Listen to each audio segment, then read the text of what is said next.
Getting this thing set off. We're so fortunate to have a great guest, Frank. We're not going to disclose his last name at the moment, but he's a great customer of mine. I'd like to call him a friend at this point, but he's also a great man to hold his obligations. He said he'd come on, and here he is. He met Sam today in the parking lot, and they're already hitting it off. Big Sam. Cool. So we're blessed to have you, man. Thank you so much for coming Thanks for having me. I have no idea what we're going to discuss, but I think we're going to have a lot of fun. Yeah, absolutely. First of all, the biggest thing that brought us together is cars, obviously. You know, that's the main thing that you and I have in common, but there's so much more to what brought you where you are at, you know, in your life and the things that you think that are important. And these are basically the things that we hold important too. The podcast is called Shotgun Logic because somebody's riding shotgun with us, and today that's you, brother. So wow, that's pretty cool. I like that. Yeah, you're here, and hopefully you'll spit some logic on us. So we got a 12 gauge loaded up, so we're ready to go. I don't know, you can't tell on the camera, but the last thing that Frank needs is a 12 gauge because he's like, what are you, 6'7" or what are you, 6'8"? How tall are you? When I hunch, I'm He's got 6'7". two guns. So I think 6'6", 6'7". Really? Yeah. Really? Well, he had a duck to get in the room. So. Yeah, I did. Small room. But so, man, besides just, you know, doing what you do every day and just making deals happen, I just kind of want to start back and then just kind of touch on things like what brought you to Texas and, you know, how you planted roots here and how come we're fortunate to know you. Cool. Well, that's going way back, huh? So originally born in Cherokee, Oklahoma, a small town in Oklahoma, small little farming town, and wasn't a lot of opportunities. So I kind of figured that I need to go to the big city, and I wanted the big city because it had the big airport. Because I figured, like, growing up in a small little farming town, I had the dream, like, I wanted to travel the world, right? So I'd tell my grandfather raised me. By the way, it's a cool story. My grandfather, greatest man I ever knew, he was 84 when I was born. Wow. My father left when I was 1, so my granddad kind of took it under his, let's say, he took it upon his heart to say, I'm going to raise this kid and help him out, teach him all the things like a man would teach him. Yeah. And my granddad, he was born in 1895. What? Wow. So, I mean, that's before cars, correct? Do you see what I mean? Before cars, before airplanes, before telephones, before electric, right? I mean, he was that guy. Wow. So That's went awesome, to World War I, the Great Depression, everything. So he knew it the hard way. So, and the cool thing is that he wanted to give back and make a difference, which was the coolest thing that I learned from him.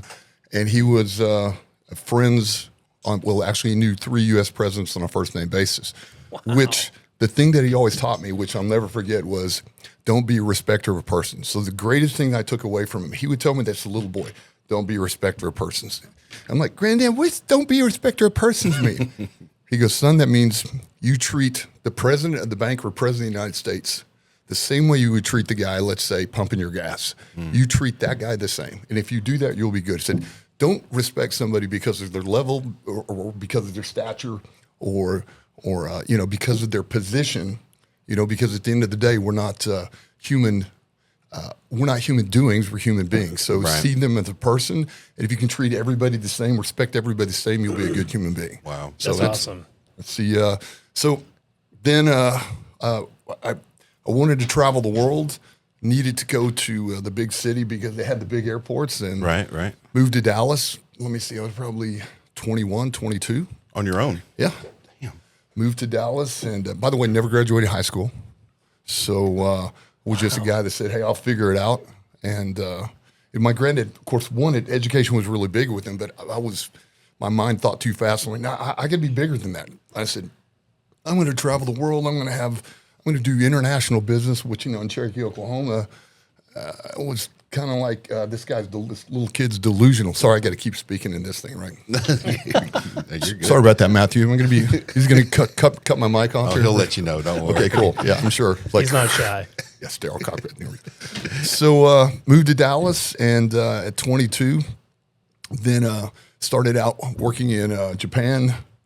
The Japanese culture taught me how to work hard, how to be honest, but we worked 7 days a week. We grind. It was all the grind. I mean, these guys are like leaving the office at midnight. It's just a grind, 7 days a week. They taught me how to work hard. Then I worked in Korea for a while. I think it was Japan for 2 years, worked in Korea. Man, I just couldn't figure it out. I'm like, God, What were you doing? to everything. I was first in Japan.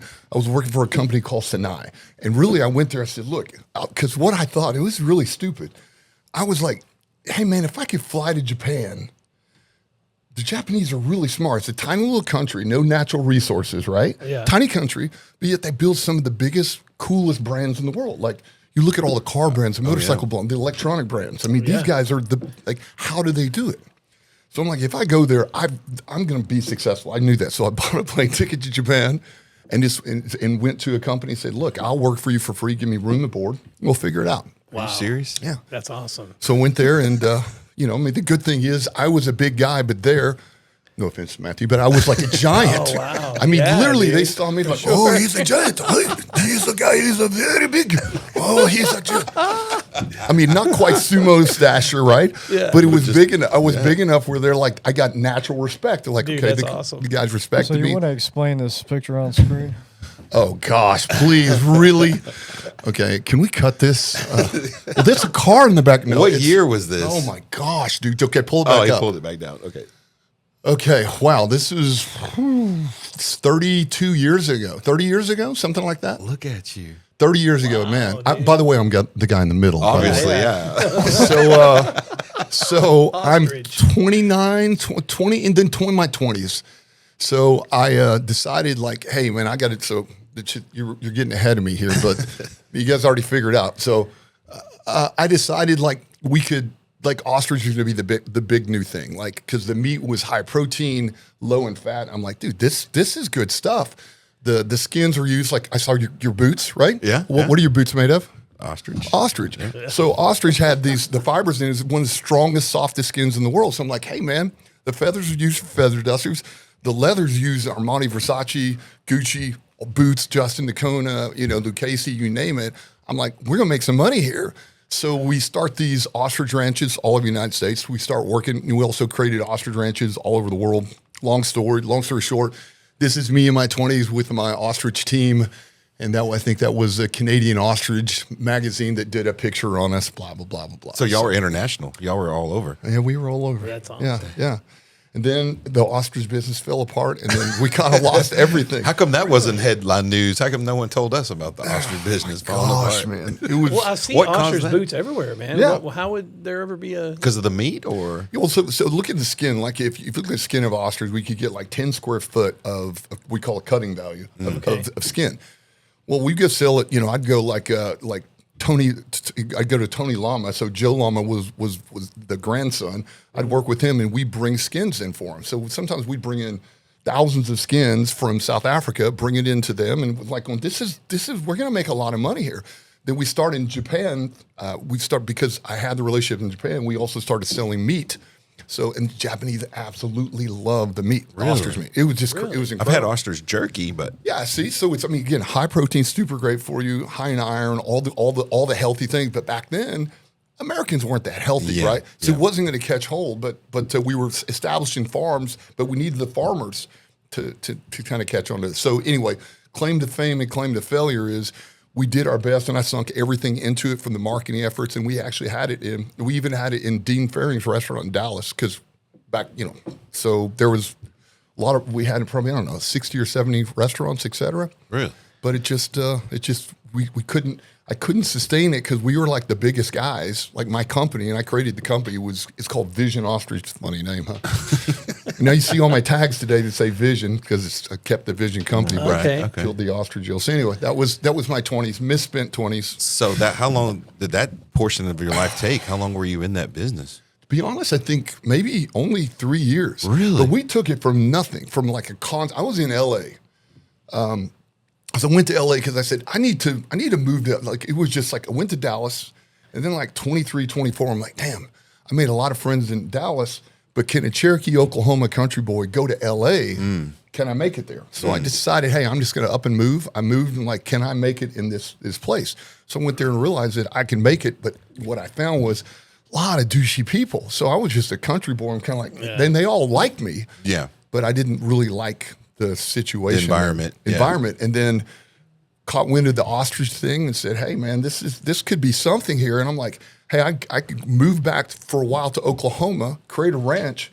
I think I could build this into something giant. So I went there, met with the governor and said, "Hey, look, here's what we're going to do. We're going to start changing out farms because a lot of agriculture they were faltering a lot."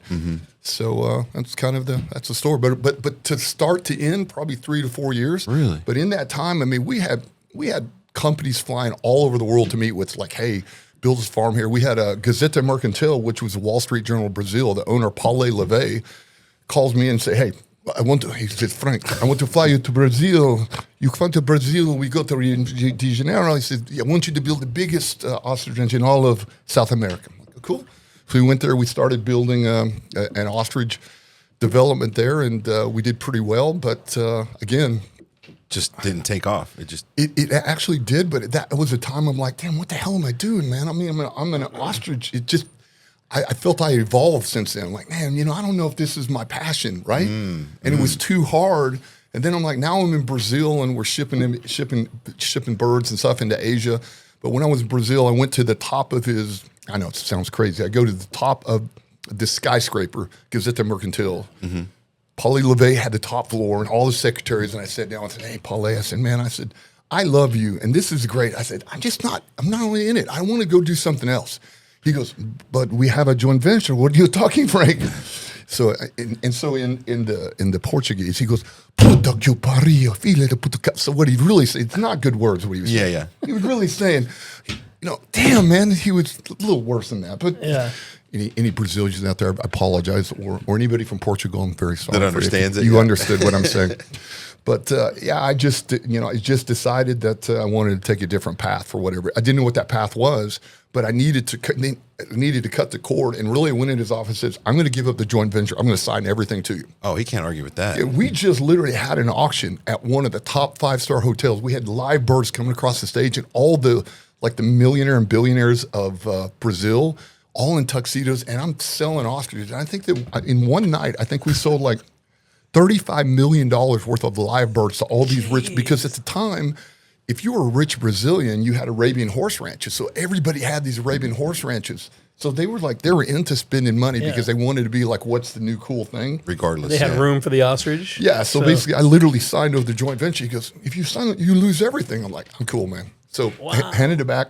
And that was the end of the story, just like the picture, which has disappeared. Really? Okay, that's That it. quick. Well, yes. Look at the time, guys. So Okay. this is, I didn't know you were like going to hit me with the ostrich deal. That was painful. I don't know This where was they the dug that up. late 90s? Yes. Yeah. Yeah. Yeah. Yeah. So when y'all split, it was a good split. It was something. It was a good split. He was. I mean, how could he not love that deal? Oh man! And it was the guy was like, okay, so the guy was a billionaire, and I'll never forget because he taught me so much. He was a billionaire. He had a ranch in Jaguariúna where he had maybe, I don't know, like 600-700 Arabian horses, somewhere like worth $4 or $5 million. He had barns bigger than mansions, like in Dallas, right? Caring for him. Yeah, it's crazy. Wow. And so I would go there, and he had an estate there. It had like 70 bedrooms. And so when I would come in, I would stay for a month. And a lot of times he goes, "Take my house." I would just be in the house with all his housekeepers. Yeah. And we'd just hang out. And like after a while, and then he'd come hang out with me for the weekends. He'd go back to At work his house. Yeah. At his house. Because we were building the ranches like in the ranching area. But it was like the cool thing is when I was with him, I'm like, okay, this is a billionaire, right? And I'm like, at the time you didn't hear in the 90s, you didn't really hear the B word. Right. This guy's much. a billionaire. Not only that is, because of his position in Gazeta Mercantil, I mean, the thing is that he also had political power. I mean, really, if the papers said, "This is a president you're going to elect," they could elect him. So he had a lot of power. But what I would find is on the weekend, he would come and just hang out with me. And we would just talk, and he would drink his Jack Daniels, and he loved country music. But what I took away from that is that he made a lot of money, but I really don't think that he was fulfilled. You follow me? And then I was like, going, damn. I mean, at the time I wanted his life, but then I was like, no, I don't want that life. I mean, whatever that is, then it kind of hit inside of me like, damn, man, it's not really about stuff, right? And he had everything, but so he was another let's say person that affected me in like the trajectory, like then what's next. So that's kind of by showing you that to him he was craving somebody normal to be around him. That kind of showed you that, like, damn, look, it's not going to just be all money and everything's great. You're going to need good people around you. I feel like it's therapy, right? This guy's helping. You know what I mean? Dr. Houston. Yes. I may have to cancel my therapy prescription. You know what I mean? I'm like going, man. I'm like, Oh, we got you covered there too, bro. Don't worry about that. oh man. So we made it to the 90s, right? So we're at the 90s, and That's a great story in its own, right there. Just to start. So was that your first company? Like, would you say that's your first company that you started off? I mean, I did several little ones, but man, I just would do little ones fail. But I was learning. But then because in my mind, the challenge is I always thought too big. I'm like, I got to be like, even the ostrich, I'm like, man, I want to dominate the world with this. I want meat to be in every grocery store. It was just my mindset. It was just like, whatever I got to do big. And you can't do anything. You have to look for businesses that you can scale, right? Right. So I started of course, my passion is cars. So the first thing I did, like when I was maybe early 20s, I created Malibu's mobile detail. It was a mobile detailing unit. but back then, they didn't really have that. It doesn't sound that creative now, but back then it was like, wow, this is really cool. But then I'm like, damn, this is really hard to scale, and it's a lot of work. Yeah. A lot of work. A lot of work. And Which I'm like, business is this one? oh wow! See, dude, you guys are just jumping ahead. I don't even get the good stories here. Wow. Okay, So wait a second, Malibu Oh, my detailing. gosh, you were in Oklahoma when you did? Oklahoma. You were So- just already visioning. yeah. So we had a lot of stuff. We had Cobra Productions, which we were bringing in old '80s rock bands, and we that's did. sick. Had a little photography studio. We were doing I was just investing seed money because I didn't know. I mean, that was me trying to kind of learn. Maybe learn a little bit of business. So I would shuffle back from Dallas to Oklahoma because of the ranch, et cetera. So anyway, yeah, we've already popped ahead to pork chomps. Pork I have chomps. no idea what that That's product you? line is. You were that? Huh? That's me? That's you? Oh yeah, that is me. Holy. Wow, say it went from a I jet to remember peddling that. dog bones. Damn, see? I should have stayed with Paul LeVay. What was I thinking? I'm still just trying to get to where do you get, pardon my French, but where do you get the balls to just start making these big decisions? Like you said, you had big plans to begin with, and sometimes too big. I'm the opposite. It's just like when I get into a venture, I want it to be like rock solid before I'm jumping on it. You know what I mean? It's how do you gain that? Man, I feel it is like therapy, but it's really hurting. But I got to be honest because it's my nature. Whatever it is, so you're digging really deep. Here's what I think. No one's ever asked that question. It's a quality question. There's an old saying is that life reveals itself to you through a series of questions. So if you ask the right questions, you're going to learn a lot, Absolutely. right? So you've already got it figured out. And he has no notes in front of him, which is pretty impressive. I mean, if I was to knee jerk, I would say this. What gave me the balls to, let's say, think and dream big was the fact that, to be honest, is that, let's say, as a kid growing up, besides my grandfather, who was really old at the time, nobody believed in me. Mom didn't believe in me. Siblings didn't believe in me. Teachers didn't believe in me. In fact, they would always say, this guy will never amount to anything. And I'm like, man, you just don't see the potential because, I couldn't focus in school because to me, it's like, man, I won't want to. It's great to learn something, but I want to go do something. I mean, whatever it is, I was just kind of that space. So I think that what I heard from a long time, even up into my 20s, people always like, this guy, he's got potential, but he'll never figure it out. He'll never amount to anything. And I've heard that my whole life. And with all that did was piss me off a little bit and drive me to say, nobody believes in me. So if I don't believe in myself, I'm screwed, right? So then I had to take this kind of warrior mindset where, like, you know what? I mean, I have to turn that special thing on to say, I'm going to protect myself. I was also the kid that, dude, I caught a beating almost every day at school. I mean, because I was a big kid, I would catch a beating from a kid back then. Kids could get away. That? I catch a beating with 5 or 6 years. I would have like adults when I was 14. Yeah. I remember the oil field workers were out there playing football in the park. 7 oil field workers roll up on us like 14, 15-year-olds and literally, kicking us with steel-toed boots. Wow. We caught beatings all the time. And I was like going, hey, that's another thing that said, okay, I'm tired of catching beatings, right? Like, I'm going to start working out. I'm going to start training. I'm going to start learning how to box. And there's this quiet thing inside of me where, like, I'm the nicest guy and I hate bullies. Yeah. So in a way, you could see it as a blessing or like a curse. But I think that, again, that if you look at the big picture, is that belief in me said you can, whatever you want to, whatever you can dream. If you can dream big enough, can you achieve it? right? And there was a friend I had that was the youngest British Airway captain ever. And he flew the Queen. And here's what he said. He said, Frank, he said, I always said to myself, if somebody else can do it, why can't I? I'm like, damn. That's good. That's good. If That's somebody real else good. can do it, why can't I? And I'm like, okay. And I just love that mentality where if you're around the right people, if you listen, you could just see that, that it's the mindset, whatever that is, that warrior mindset. Yeah. So, but it came at, a high cost. Let's say to let's say a younger mind where you cannot connecting the wires, right? And this is where it's like therapy. You're like, damn, man, he's getting all the way back to adolescence, but still, what made me that? What made put that mindset in me? I think that's kind of what it is. Hopefully, that answers your question. Yeah, like just prove that I'm going to do this no matter what. I mean, we all have it. Like as business owners, we all have that. Like, go hunt for your food. If we don't hunt, no one in our family's going to eat type deal. But whenever you start talking about that and making those big decisions, and when you've already got a company already vested and that's killing and is willing to walk away because it doesn't fulfill you as a person, that's the kind of stuff that holds my interest. Yeah, because we could do this all day long and make money. That's fine. But if you don't love what you're doing and your heart's not in it, then it's like you're just a lost person. And to me, I might not be the richest man in the world, but it's a blessing for me to be able to meet guys like you and have customers like you and Catherine and people that come in. And you'll change guys like us's life in 30 minutes. And you don't realize it because this is your life all day. And some of our listeners don't realize it either, that really high successful guys like yourself that didn't start with money in their pocket, you know what I mean, have to go through these struggles to build yourself. And anyone can do it. Anybody can push themselves, you know. And I think just hearing that just right off the bat's huge. And now we can talk about pork chops. Hey, if I could also add something. Sure. So my son is super proud of him, Hunter. He was a pilot for American Airlines.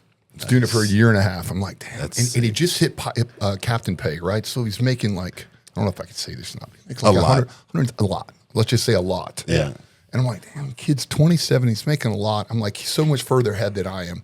That's awesome. And I was talking to him, and he said, hey, I'm thinking about going a different route. I said, what? He goes, I've got an opportunity to step into corporate and start, let's say, vetting pilots from other airlines and new pilots that want to come in. He said, I think I can help. I'll still catch flights on the weekend, but I want to try this because I just feel that I'm maybe turning where I'm not fulfilled anymore.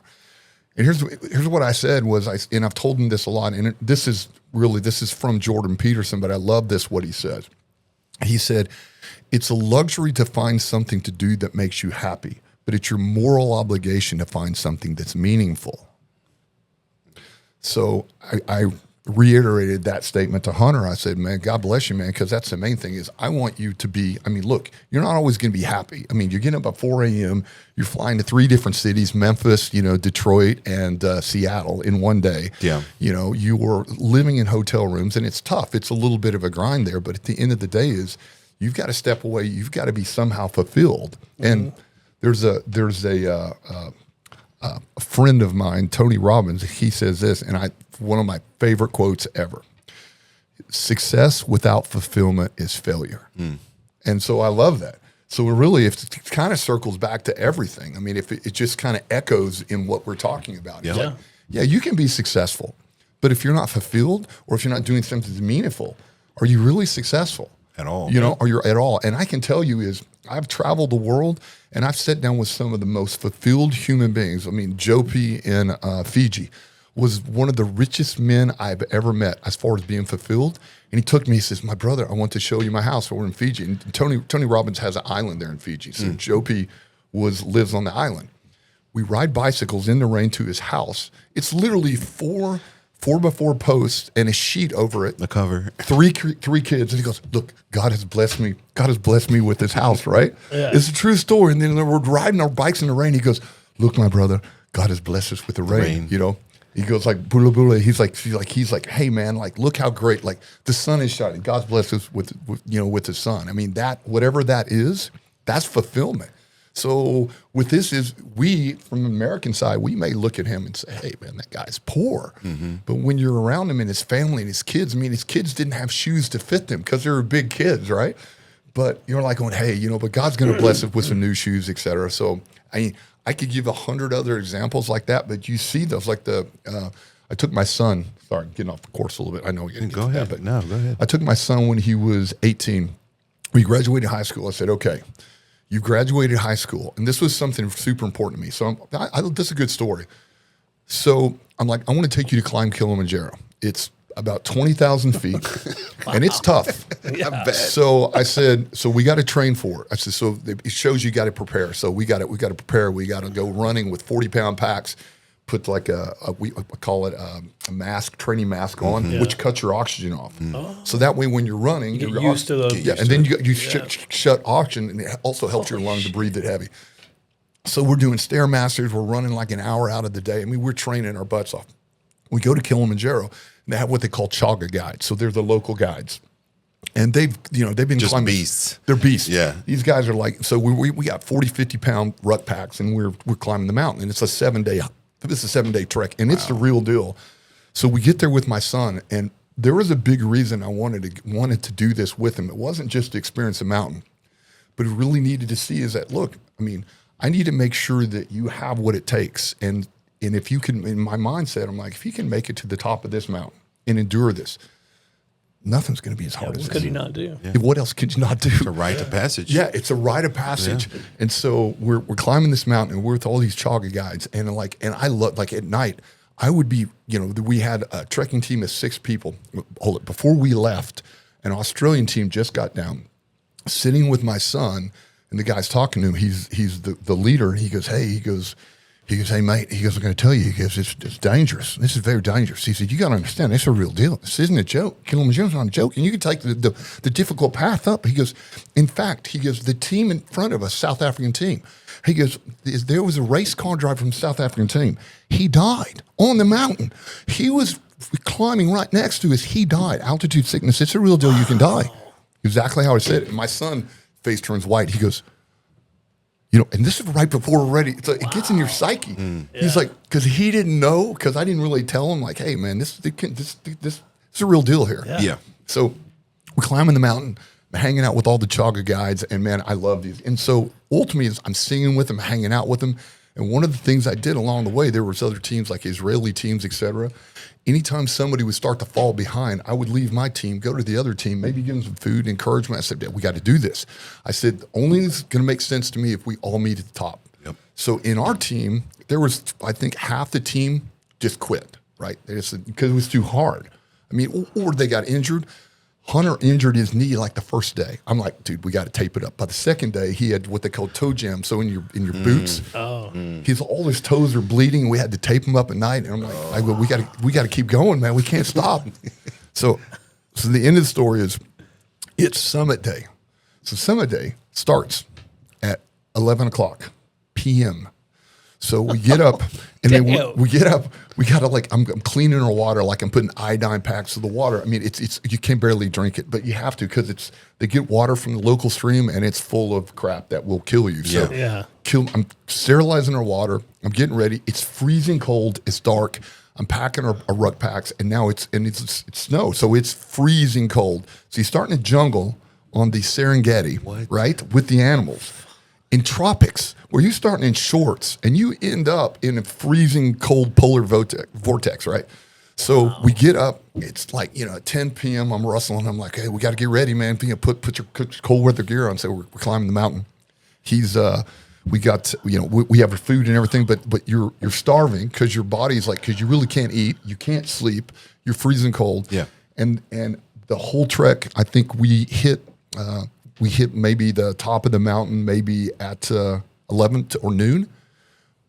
2 other people of the team, they stopped. They didn't make it all to the top. And I said, as Hunter, we have to do it. The other 2 people that we did also had climbed 4 other big summits in the world. Wow. So we made it to the top, grabbed the cigar.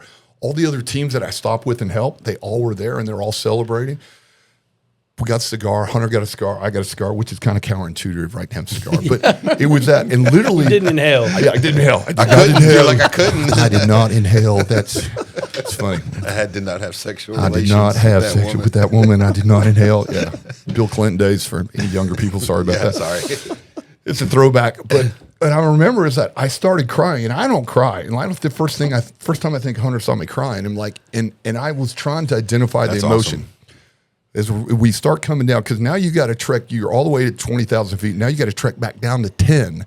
So we didn't hit camp until maybe 10 p.m. That's why you were crying. 23 hours Yeah, exactly. on summit day. 23 hours. 23 hours, yes. Shit.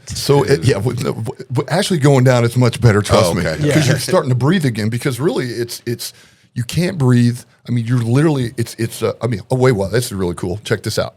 That's from I still keep this with me. And Polé. So the Chaga guys would say Polé means Does that breathe or what? slowly. You breathe Oh, okay. slowly. And I still keep that kind of a reminder. But like I start crying, and this is like this is like as a father you can really appreciate Absolutely. this. And I couldn't figure it out. So on the way down, I'm just like reflecting, like, man, like why was I crying? And then I realized is that it's like he's going to be okay. If whatever happens to me, he did this. He made it to the top. He's never going to have a day as hard as this, right? Yeah. And so if I'm gone tomorrow, he's going to be okay. That kid's going to be fine. So I'm like, it was kind of, again, the rite of passage. And the rite of passage actually kind of pulled it from me to him to say now he has whatever it takes. And like I said, we made Like it down. A true rite of passage right there. Yeah. Like true. And and I remember as we're the last, let's call it hour, it's like the head of the Chaga guys is sitting there like walking next to Hunter. And I wanted them to have this moment, right? And so they're talking, and then all of a sudden is like, and I, they're talking, and I'm like, man, I wonder what they're saying. And at the end, Hunter's like, yeah, you know what he said to me? He said these words. He goes, I've been climbing this mountain for 20 years. He goes, I've never met a man like your dad. I'm like, he says hello to everybody. He sits down with us. He treats us all like, he's friends with everybody on this mountain. And so I was like going, and that's what, again, that was a thing where I'm like, damn, I mean, maybe I got it right. Like with my don't be a respecter of I was person. gonna say the same thing. Exactly. Yeah. So that was, I mean, I know we're supposed to, there's Mr. Anthony Robbins. Yeah. And yes, he's bigger than me. I know. Okay. Well, so Frank, speaking of fatherly figures, you did bring up Tony Robbins, and he's kind of a father figure to a lot of people online and kind of the people that he's touched over his life. I kind of want to just see how'd you begin a relationship with someone like Tony? Dude, that's a great, nobody ever asked me that. And it's a great question. This is really weird though. I mean, it's almost like a self-fulfilling prophecy, I can tell you. So my mom buys these cassette tapes for me. And man, when was it? Of his program? Not in 1992, right? Okay. So right before beginning, in the beginning, right? But so 92, she buys these cassette tapes and she goes, I was on whatever home shopping club and I saw this guy, his motivational guy, here's these cassettes. I'm like, Mom, I don't need cassettes. I'm good. I got this. I know what I'm doing. I started listening to cassettes, and I was like, So I listened to the cassettes. so I listened to them. And I'm in my car. Anytime I would drive somewhere, like, because I was driving everywhere. Like back then, you drove. I'm going to drive to California. I'm going to drive to Florida. I'm listening to cassettes. I'm like, damn, okay. And then it felt like I finally had a coach in my life. Like someone like, man, somebody gets me. He's a coach. And back then, I didn't know what a motivational speaker was. I didn't know. Right. All I knew was, man, this guy is helping me. So I'm like, okay, wait a second. I can do this. And then it felt like somebody believed in me, right? So, and I still have those cassettes today, and they are wore out. I mean, I wore those cassettes out because I just kept listening. I just wanted more and more and more and more. So fast forward the tape, let's call it 2006. Okay. 2006, we've already passed the one which we'll get back to, the pork chomps or whoever threw that up there. So we'll get back to that. Yeah. But this was, so at the time I'm like, dude, I'm successful. I feel I've got my life in order. I got my priorities in order. I mean, I believe, I've got my family. Everything is good. Everything's exactly where it needs to be. And I feel like I'm a pretty good human being. Okay. So so I really think is that I feel fulfilled. Worthy, yeah. Yeah. So I hear like it's like the Tony Robbins is going to be speaking in Newport Beach or Long, one of the beaches at the time. I forget. So I'm like, I'd like to go see him, just to see him, because I'm in my head. I'm like, I'm thinking I'm going to go and get to shake the guy's hand, right? I just want to shake him, say thank you, shake his hand, and say thank you. Yeah. So I go there, and it's called the UPW, which is Unleash the Power Within. And at the end, it culminates at this you walk over fire, right? Okay. It's this big thing. And so I get there, and keep in mind, I've listened to his tapes. I mean, man, like 1,000 hours, maybe. I mean, just like pouring content in my head. But back then, we didn't have YouTube and Joe Rogan and all the content, Podcast, where you could go down the rabbit hole of, I now want to talk, research, neuroscientists with Andrew Huberman, and I can go and you could watch a podcast or whatever that is. It didn't exist back then. Right. So I'm like, content. I'm like, okay, so I go to see him. I sit there, I'm listening to the first day or half a day into it. I'm like, I already know all this stuff. I already applied it. I already got it. I'm already there. I mean, I get it. I'm expert. I'm looking around. I'm like going, these people need it. I'm there because I already applied all your principles. So I'm kind of like going, I'm wasting my time. I'm wasting. And I wanted to go shake his hand, and like there was like 10,000 people there. I'll never shake the guy's hand. It's impossible. So I said, I'm going to leave. Call my secretary. I said, hey, give me a flight out here. I'm going to bounce. So I'm leaving the arena, and there's like pop-up booths there where like they're selling stuff, vitamins and stuff. And this young lady stops me. She goes, where are you going? I'm like, I'm going to leave. She goes, oh, really? That's sad because really the next few days are the best. I'm going to walk on fire. Blah, blah. I'm like, I'm good. I mean, I'm good. I'm fine. She goes, they have this platinum program for you if you want to sign up. I'm like, I don't platinum. I'm good with that. She goes, but if you sign up with the platinum program, you get to meet Tony Robbins. I'm like, sign me up. I'm good. She goes, do you have a credit card? Here you go. She goes, okay. That will be $50,000. What? I'm like, done, dude. So I said in my head, $50,000, I would have paid that for a consultant, right? I'm like, so I want to go shake the man's hand. That's all I want to do. I'm like, I want to face to face, eye to eye, look at him, shake his hand. That's all I wanted to do. 50,000 when? What's that? When was this? 19? No, it was actually 2006. Six, okay. Good memory. Good. Okay. Sam, see, he's listening, man. He does. Damn, man. That's So good, man. that's more like $100,000. It seems like 20 Right years now, later. no, actually, to today, 50, that would be like Yeah. 110. millions. To the same deal. No, millions back. Seriously, I'm not even kidding you. Right from that first, but I still got you. It would be the same. Same level. Okay. Yeah, I would probably say maybe the same level is probably 3 million today. That's Okay. just so it was big. What but 50,000 was back then was I didn't huge. think about it. I'm like done. I'm like I got to do it. So I'm like, okay, when do I get to meet him? And she goes, well, you have to wait until the last day. I'm like, what? 3 days of this? Oh, and That's how they keep you It was there. insane. It was 8 a.m. till like midnight. All day, yeah. All day. I mean, it was a lot. It was sensory overload. So I do it. We do everything, and at the end, we go back. We go back to the deal of where the picture is right there, and that's the picture. That's me shaking. And all I said, Brother Tony, I mean, hey, look, first off is I love you. Thank you for everything done. You changed my life. And ultimately is that like you've been like my mentor. I can't tell you how much I appreciate it. And then he's like, well, Frank, he said, well, I'll tell you what, we have this big thing going on. And we're flying to Russia, and we're going to fly MiGs, and we're going to Russia next week. You got to come. I'm like, I'm just, because I just signed, I'm a platinum member I just now. went 50,000 in. Exactly, yeah. Well, no, that's just the beginning. That's the ticket to buy in. Now you got to go fly around the world. He goes, well, I have an island in Fiji, and we're going to go, and I have this big resort called the Namali. You can come there, you can meet all these fascinating people, and we can see it. And I'm like, oh, okay, thanks, Tony. But I thanked him, and I left, right? And then they get a hold of me. It's like, are you coming to Namali or in Fiji? I go, They called you? yeah. I'm like, I don't know, man. Fiji, I'm kind of like going, I'm like, okay, I will go. And when I go there, they're like, I remember sitting next to a guy who seemed familiar. You ever heard of Mark Burnett? Mark Burnett he's the executive producer of Survivor, The Apprentice, Shark Tank, a little thing called Shark Tank. Come on, that is. So Mark Burnett's there with his wife Roma Downey, which was touched by the angel. She was, but anyway, they're together, and they're also in this immersion, trying to to live at a higher level. And so I'm there so I remember talking to Mark Burnett. I'll never forget it. And I think he's Welsh. He has a great accent. He goes, Frank. He goes, I just feel I need to be more successful. And that was before Shark Tank. This was like 06, 07. He was like, I just feel like I can be more successful. I need it. Sorry, I keep banging this. No, you're good. You're good. Matthew, my trouble. So, but just don't bang that one. oh I'm yeah, sure. exactly. Yeah. I see Sam drooling over that. He's the watch guy. He So- can't even pay attention, so you might have to cover that up. You're getting sleepy. He's like this, like just locked in. So, anyways, go ahead. Yeah, so there were all these cool people from all around the world, right? And so I think Mariel Hemingway was there, and a lot of people people that I've seen in movies, right? Wow. And like one of the girls from Holland Drive, I don't know if you ever saw the movie.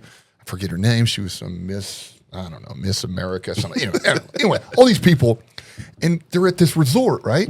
And so and this is a cool story, which I didn't really share, and I don't even think like anybody knows, but so I'm there with all these cool people, and everybody's like talking to me like I want to do this and this. I'm kind of like going, wow, there's a lot of successful people that don't think they're successful. Not really fulfilled, right? But not yet. Yeah. So the funnest time that I had there was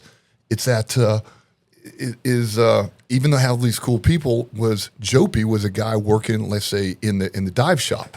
So and they wouldn't let us go out and dive. So it's like I met Jopie, and so it starts raining. Everybody's there and hanging out, like, so it's all day, because it's all day sessions, right, of content.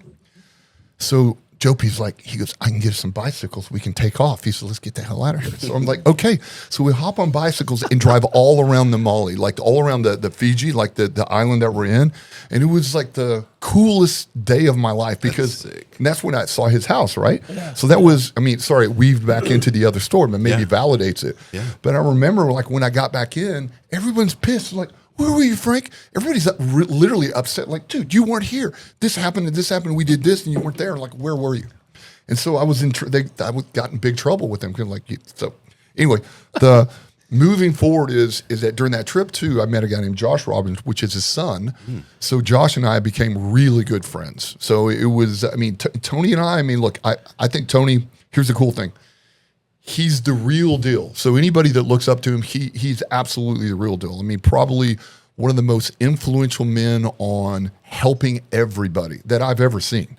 So, and behind the scenes, he is that dude. He loves everybody. He wants everybody to live, you know, a more passionate, more fulfilled life. And, you know, so that's how it intersected. So, and then we went on to do, I mean, multiple other places, like, you know, we went to Dubai, and with that, you know, I ended up meeting the royal family and becoming friends with them. Like, so, I mean, hopefully Tony never hears this, but it actually happens. I can pull the text as truth. So at the end of it, so hold it. If you have that, Catherine, it's a good one. So this is a really good one. So we go there, and so now I'm in trouble. Here's this is good because it's car related. You're gonna like this. So we're staying at the Burj Al Arab. It's a big sail, looks like a sail, right? Okay. Yeah. It's like the only in world Dubai. In Dubai. It's like the 7-star hotel, like the most luxurious hotel. Yeah. What? So we're getting in there. I fly in there, and Rolls Royce the Phantom's supposed to pick us up, and there's no Phantom. I get there, and I'm jet lagged. I was working in Asia, flew over from Asia to Dubai, and I'm like, I'm just beat. I get there, and there's no car. I'm like, damn it. So at the end of the day, there's this guy there, right? And he comes up to me, just random guy. He goes, hello, my brother. I said, hello. He goes, do you need a ride? I go, I mean, there's supposed to be a car. He goes, I give you a ride. Come on. Let me get my car. Alhamdulillah. I get my car. I get you. It's no problem. Okay? No problem. It's no problem, brother. I get you. Doesn't know where I'm staying or anything. He pulls up, goes to the parking lot because he just flew in, gets his car. About 10 minutes later, he rolls up in this is 07 now. So in a This is the picture. okay, this is one of the pictures. Okay, so hold that picture for now, and we'll get back to the pork chomps where you don't want to throw on us. So this is a good lead into this picture, right? So I take it you're wearing his hat, but go ahead. Don't ruin the story. Don't ruin the story, man. The story's going to get great. It's going to get good because it's a good Tony Robbins story. Let's go. So the guy pulls up in this really cool white SUT Hummer. You know, it was like the white Hummers that look like a truck. Because they have to have white cars because it's so freaking hot, right? And it's the heat of summer. It's like 100. I thought that was a law. They all had to be white cars. That's another. I never ask. I could ask, but it's probably. Maybe it's another country, though. I think so. But either way, so we get in his car, and he's like, hey, brother, so have you ever been to the Emirates? I'm like, I've never been to the Emirates. He goes, brother, I've got to show you around. I'm like, he goes, what time do you need to be at the hotel? I'm like, I don't know. Let's just go. Yeah. I went from tired to excited because now it's a party. Now it's an adventure because I'm a big adventure dude. With the local. Yeah, with the local. And he takes me everywhere, shows me everything. I'm with the local, right? We spend the whole day, true story, man, spend the whole day with him. Finally dropped me off at the Burj. And when I get there, like the whole group is there waiting, and they are pissed. Again. They're like, really, Frank? Really, Again, dude? Frank? Yeah. And then I'm like, and I'm beat, and I'm like, I'm going to blow dinner off. You can't blow dinner off. You know how important this dinner is? I'm like, I'm tired. I'm going to my room. And so we get to the room, and it's a 2-story, 4,000 square foot room with your own 2 butlers. And I say, butlers, I don't need you to unpack. I just need to go, right? Can we make you a drink, sir? Can we unpack your luggage? No, I got it, brother. I'm good. But it's all gold opulence. It looks like Wayne Newton on crack, right? You know what I mean? But it's incredible, though. I'm in my room like, okay, I just need to sleep, right? So I sleep.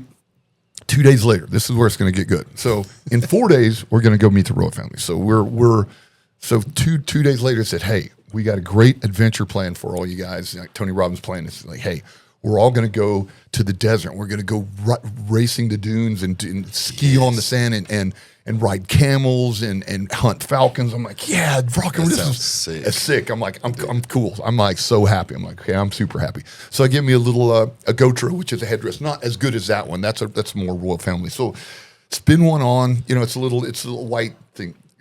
Kathy could find the picture. So we go out. There's like 6 Range Rovers, and so we go out there for our desert tour, and it sucked. I mean, we're going like 15 miles per hour on these dunes, and we're following each other. And like, I mean, it's like Kenny G's in the background. I'm like, are you freaking kidding me? You're on the guided tour. I'm on the guided tour, man. It's like Disneyland, really? I mean, I'm in the Emirates, man. So we go through this, and then we roll up on this camp. And it's not a camp. I mean, literally, I've stayed with the Bedouins out in the desert. This is like a homemade camp that they threw rugs down in a tent. They've got a falcon chained to a stick that you get a photo op with, and a camel that's an old, broken down camel that you just get photo ops on. Like, it's terrible. It was the worst. I mean, I've ridden camels through the deserts in multiple places. I'm like, this sucks. I'm like, wow. But everybody's like, oh, this is incredible. Yeah, it's great. We're out in the Emirati desert with and the camels and the falcons, and they're eating dates and they're pouring tea, and it sucks. Sorry, I keep getting away from the microphone. So I'm there. I'm like, and I'm so bummed because it sucked. So that I was trying to be happy, like, man, like this, because everybody else is having a good experience. Right. So I was trying to enlighten it. And I'm thinking to myself, I really thought we were going to be like racing these dunes. Yeah. And I looked up there, and to the right, there was this mountainous dune. I'm like, dang it. Wouldn't that be fun, right? Uh-oh. And all of a sudden, out of nowhere, I hear this. I'm like, I get up, I walk out of the tent, and I'm like, cresting this summit is this truck, and it comes over there, and I'm like, this guy's going to die. This guy was absolutely crazy. Flies over this dune and slides like this. Oh, yeah. I'm like, he's going to die. He slides it. He doesn't roll it. And he tries to get back up. He can't. I'm like, he's going to kill himself. He does it 3 times. And then I'm looking. I'm like, that's a white Hummer SUT. There must be a lot of those here in the desert. It's your boy. So keep in mind, we're 2 hours out of the city. And it's a big, Emirates it's a big place, right? Yeah. So he does it again. Turbo blowing off. Yeah, and I start walking closer and closer. I'm like, is it? No, I can't. What's the chances? Yeah. It's 1 in 10 million, right? 1 in 10 million. Probably more than that. Yeah, probably more. So I walk up there, and all of a sudden he slides back down, and I wave at him, and he's like scared because, and then I pull that like he goes, Khalid's like going, Frank? Khalid? I was like, he goes, what are you doing at it? What are you doing? I had the day off. I thought I would go have fun. I'm like, he goes, get in. I get in. He's jamming this Arabic music. His foot, he's barefooted, right? Because, he's barefooted. One foot is up on the dash, like the left foot's up on the dash, and he's like, so when I hop in the SUT.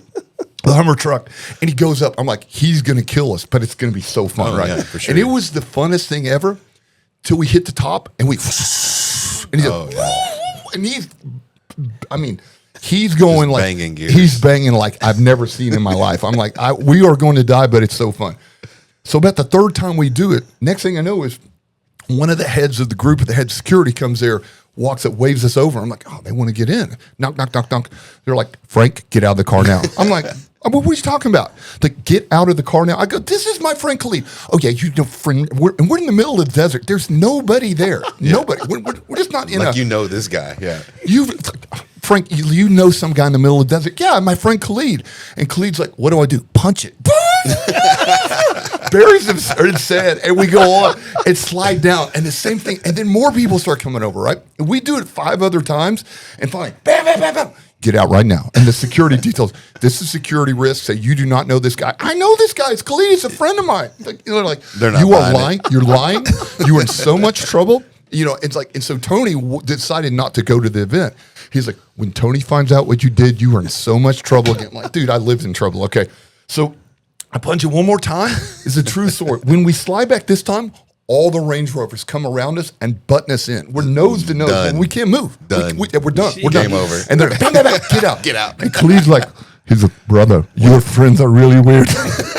I'm like, man. And then I give him a hug, Khalid a hug, and man, then he takes off. And then I'm telling everybody, no, it's a friend of mine. They're like, you're lying. Yeah. Just don't talk to us. You are a liar. You're in And like, trouble. Yeah. I'm like, you're a liar. I'm like, dude, it really, really happened. So we're going to meet the royal family. And Tony's like, all right, you're going to sit down next to me. So it's him and Sage, his wife, right? And I'm in his chair right next to him, right? And he goes, you know, sit straight, you know, don't move, put your hands on your legs. You know what I mean? And I was really here to be respectful to him. Sure. He put this whole thing together. He's an amazing guy. But I'm like going, I'm just kind of like this. Having fun. I'm having fun, man, because I think that's the deal, right? I mean, it's all about kind of having fun. Right.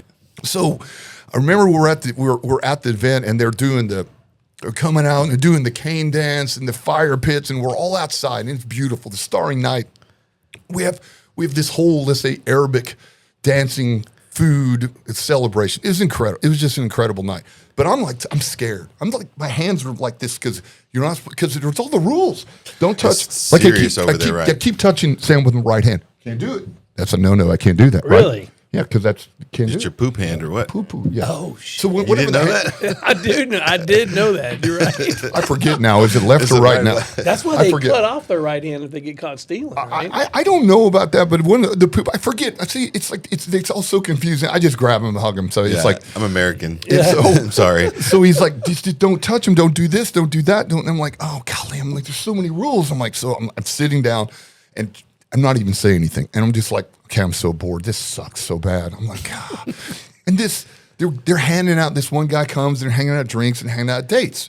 So the one guy with the straight, and to be honest, this isn't meant to be racist, but they all look alike, right? They've got their distasha, their gotra, their robes, you know, their authentic, Yeah, garb. Arabic garb. And I'm like, okay, that's cool. Do we have any?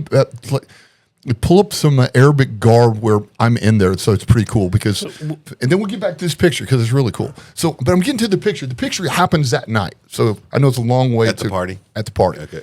And so I bring the date, and this other guy comes up, and they all look alike, and he grabs a date, right? And I've got long arms, and he's looking at it like this. He looks at me. I think he's trying to offer it. So. Wow, look at that one. So, alhamdulillah, this is, so by the way, that's my son on the right, and that's me. Wow. And that's Sheikh Abdulaziz, and it's my son's best friend, Nima Bulgar. Okay, go back to the one with the thing on my head, the better GoPro. Okay, because that's fast forward low. So, what happened was, I take the date, right? From the guy. I think he's handing me the date. He's not handing me the date. He's trying to pay. He's hungry, right? I don't know that, but the tray's here. He's there. Get eye contact. I think eye contact means I take the date. I took the date from his hand, and he's like, with the wrong hand. yeah, exactly. I broke all the rules. Exactly. Like, yeah. I don't know. And I'm about to get do caned. now? Yeah. And they all have these canes, right? And I'm like, I'm about to get caned here. This is not going to end well. But we can also pull up the video of the cane dancing, but that's after this. We'll hold on. So I grab the date, and then the guy's like, he goes, so what is your name, my friend? I'm like, hands on my, my name is Frank. You know, and he goes, and he's still looking at his hands like, you know, like In disbelief. just in disbelief. And so he just starts chatting. He says, so where are you from? I go, I'm from Dallas. He goes, oh, this is very nice. I've been to Dallas. I've been to Houston many times. Like, oh, okay. I mean, that's, you know, it was just chatter. He goes, so what do you think about the Emirates, my brother? I go, well, to be honest, I mean, I'm originally from Oklahoma. I don't really understand you Muslims. Oh, shit. We Muslims. And Abdulaziz, if you ever listen to this, I'm sorry, but this is what happened. So I said, I don't really understand you we Muslims. I said, yeah, because they're really kind of portrayed as like, they're portrayed where we see you guys dressed like this, it evokes a little bit of fear. And it does. I mean, I was just being honest. For real. Yeah, I mean, this was just a few years after 9/11, like 5 or 6 years. And I was just being honest. He goes, okay. And all of a sudden, he claps like this. He starts pointing. Party stops. I'm like, Tony's looking at me like, what are you doing now? What's he doing, right? Stops. Come with me. I mean, party stops. We walk out of the palace grounds, walk down the dirt road. I'm walking like shoulder to shoulder with Sheikh Abdulaziz. We're walking. I'm like, and a buddy comes up to me, Mike Gitchell, a guy from Israel. He goes, Frank, he goes, that's the sheik. I go, what's a sheik? He goes, that's him. That's the royal family. He's the leader here. I'm like, oh no. Because he's the host of the party. I'm like, oh God, what did you say to him? I don't know. I'm like, did you touch him? Yeah, I think I touched him because we're walking. I touch everybody. We're walking. I'm touching him. I'm hugging him. I'm laughing, right? I don't know. I'm American. So what I don't realize is he's walking us down this long dirt road to the mosque. And now he's going to say, he says, you guys are going to learn what it's like to be a Muslim. So he goes in there. We do all the cleaning, clean the feet, clean the hands, clean the nose, clean the water, walk into the mosque. We stand barefoot, feet to feet. We all went together. And I'm thinking to myself, well, okay, I'm a Christian. You're a Muslim. We got the same God, right? It's the same God. So it's like, is it? Yeah, it's the same God, same Old Testament God. So we're getting religion here, but which have is the same tree. Like Jewish, Muslims, Christians all believe in the same Old Testament God. Okay, right? I mean, it's just like they believe that Jesus was a great man, great prophet, but he wasn't the Son of God. We believe the Christians, if whatever you believe is and if anybody doesn't believe it, you think that's okay too. But from my side is, as a Christian walking into a mosque, I'm cool with it because I'm praying to the same God. When they say, like Allah Akbar, which God is great. I mean, then we bow. So basically, then we bow and we kneel and we say the prayer. And so we all sit there and we all pray together. And when I'm praying and I'm looking around, I'm looking at the kids because the male and female are separated. And I was like, dang, these guys are devout, right? These guys, and the thing is, they're the real deal in that, they are some good human beings. And then it inspired me. And then at the end, I stayed away from Abdulaziz because I knew I ruined the party. I did. And we get back, they have food. I'm hiding from everybody. and then they go into the main room, and Tony's there with their daughter Miriam. She was at the time, Miriam's like 18, 19 now. She was a baby. So Tony's there with the new baby, and they're talking. So it was Tony and Sheikh Abdulaziz. So then I'm like, and I know I'm going to be in big trouble. So about that time, they're like, okay, it's time to go. So we start loading up in all the buses to take us back. And there's probably 25 people with us. So we're going to head out. And as I'm about to head out, I'm sneaking out. Abdulaziz comes grab me and says, brother, he goes, hey, he goes, don't leave. He goes, wait outside here. I'm like, no, I'm going to get in trouble. He goes, no. You already know. I got to go. Yeah. So, he goes, no. Wait outside here, please. I'm like, oh, my gosh. So I'm kind of hiding outside the great room, right? I'm like, I'm going to be in so much trouble here. Whatever is going to happen is not going to end well for me. It's not. So as soon as everybody leaves, I kind of hide, and he pulls me in there. And so he's there with his other family, and they're all in there.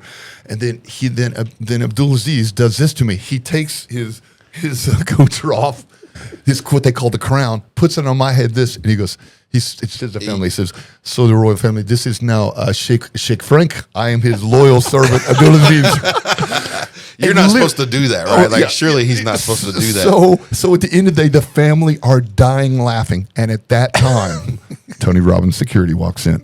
Look, what are you doing? He goes, alhamdulillah, I prayed to Allah. He took it from my head. And I'm like, no, he didn't. No, he's taking it back, and it's all kind of, and he says that. And I'm like, no, it didn't happen like that. And the person's like, you're in so much trouble. You aren't. I'm like, I didn't do it. I promise. It didn't happen like that. But the shot was taken, and he got the shot back to me because it was super funny. So that was awesome. That was the shot right before I got in the most massive amount of trouble ever. I got the riot act, etc. But then at the end of it, he's like going, hey, he goes, we exchanged numbers, so we need to keep in touch. Like a month later, he says, hey, I'm bringing my kids to Disneyland in Orlando. Come meet us.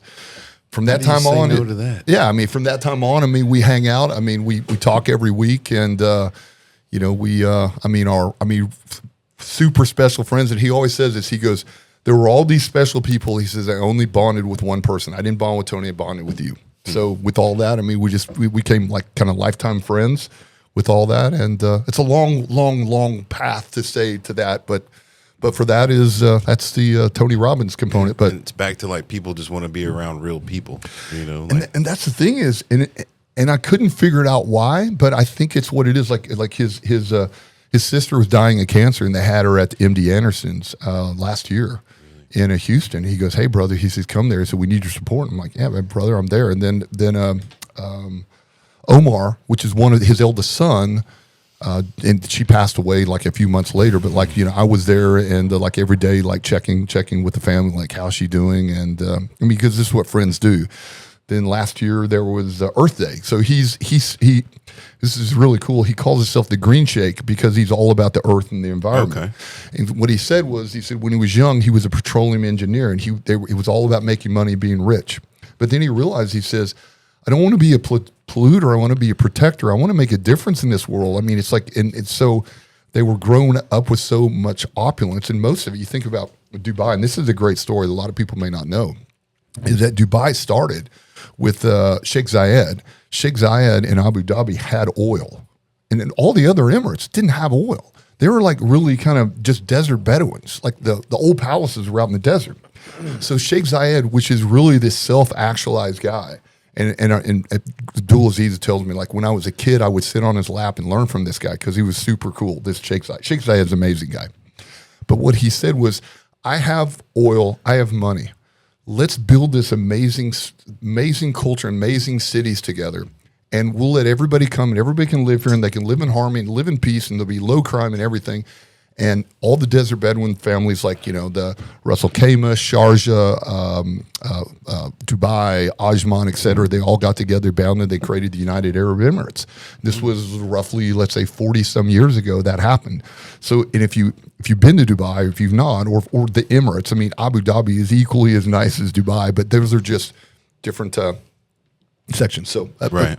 But that's it's kind of got off course a little bit, but that's the Tony Robbins story. So just to kind of go back to how... Yeah, sorry. I was all over the board. No, that was great. Great story. Well, we all grew up knowing Tony Robbins. You know Really? what I mean? So I watched it and listened to his... Good job. his- See, yeah. I didn't know.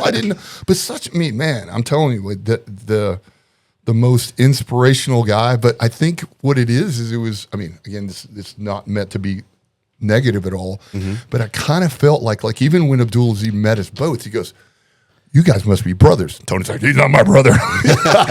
You know, because it was kind of like we're very similar size. I mean, he's a little bit thicker, right? Yeah.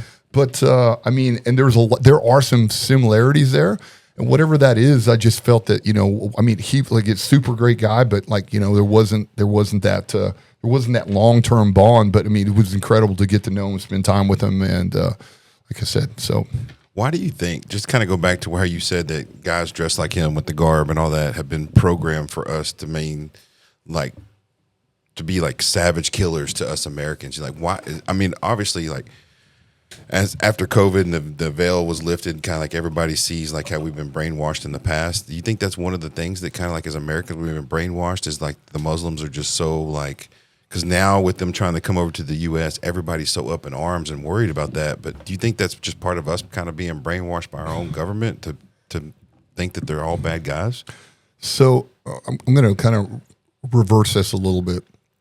So what I would do then afterwards, like I went to the Emirates during Eid, which is like their holiday. So we'd go pray 5 times a day with all these different mosques. You know, you'd fast, etc.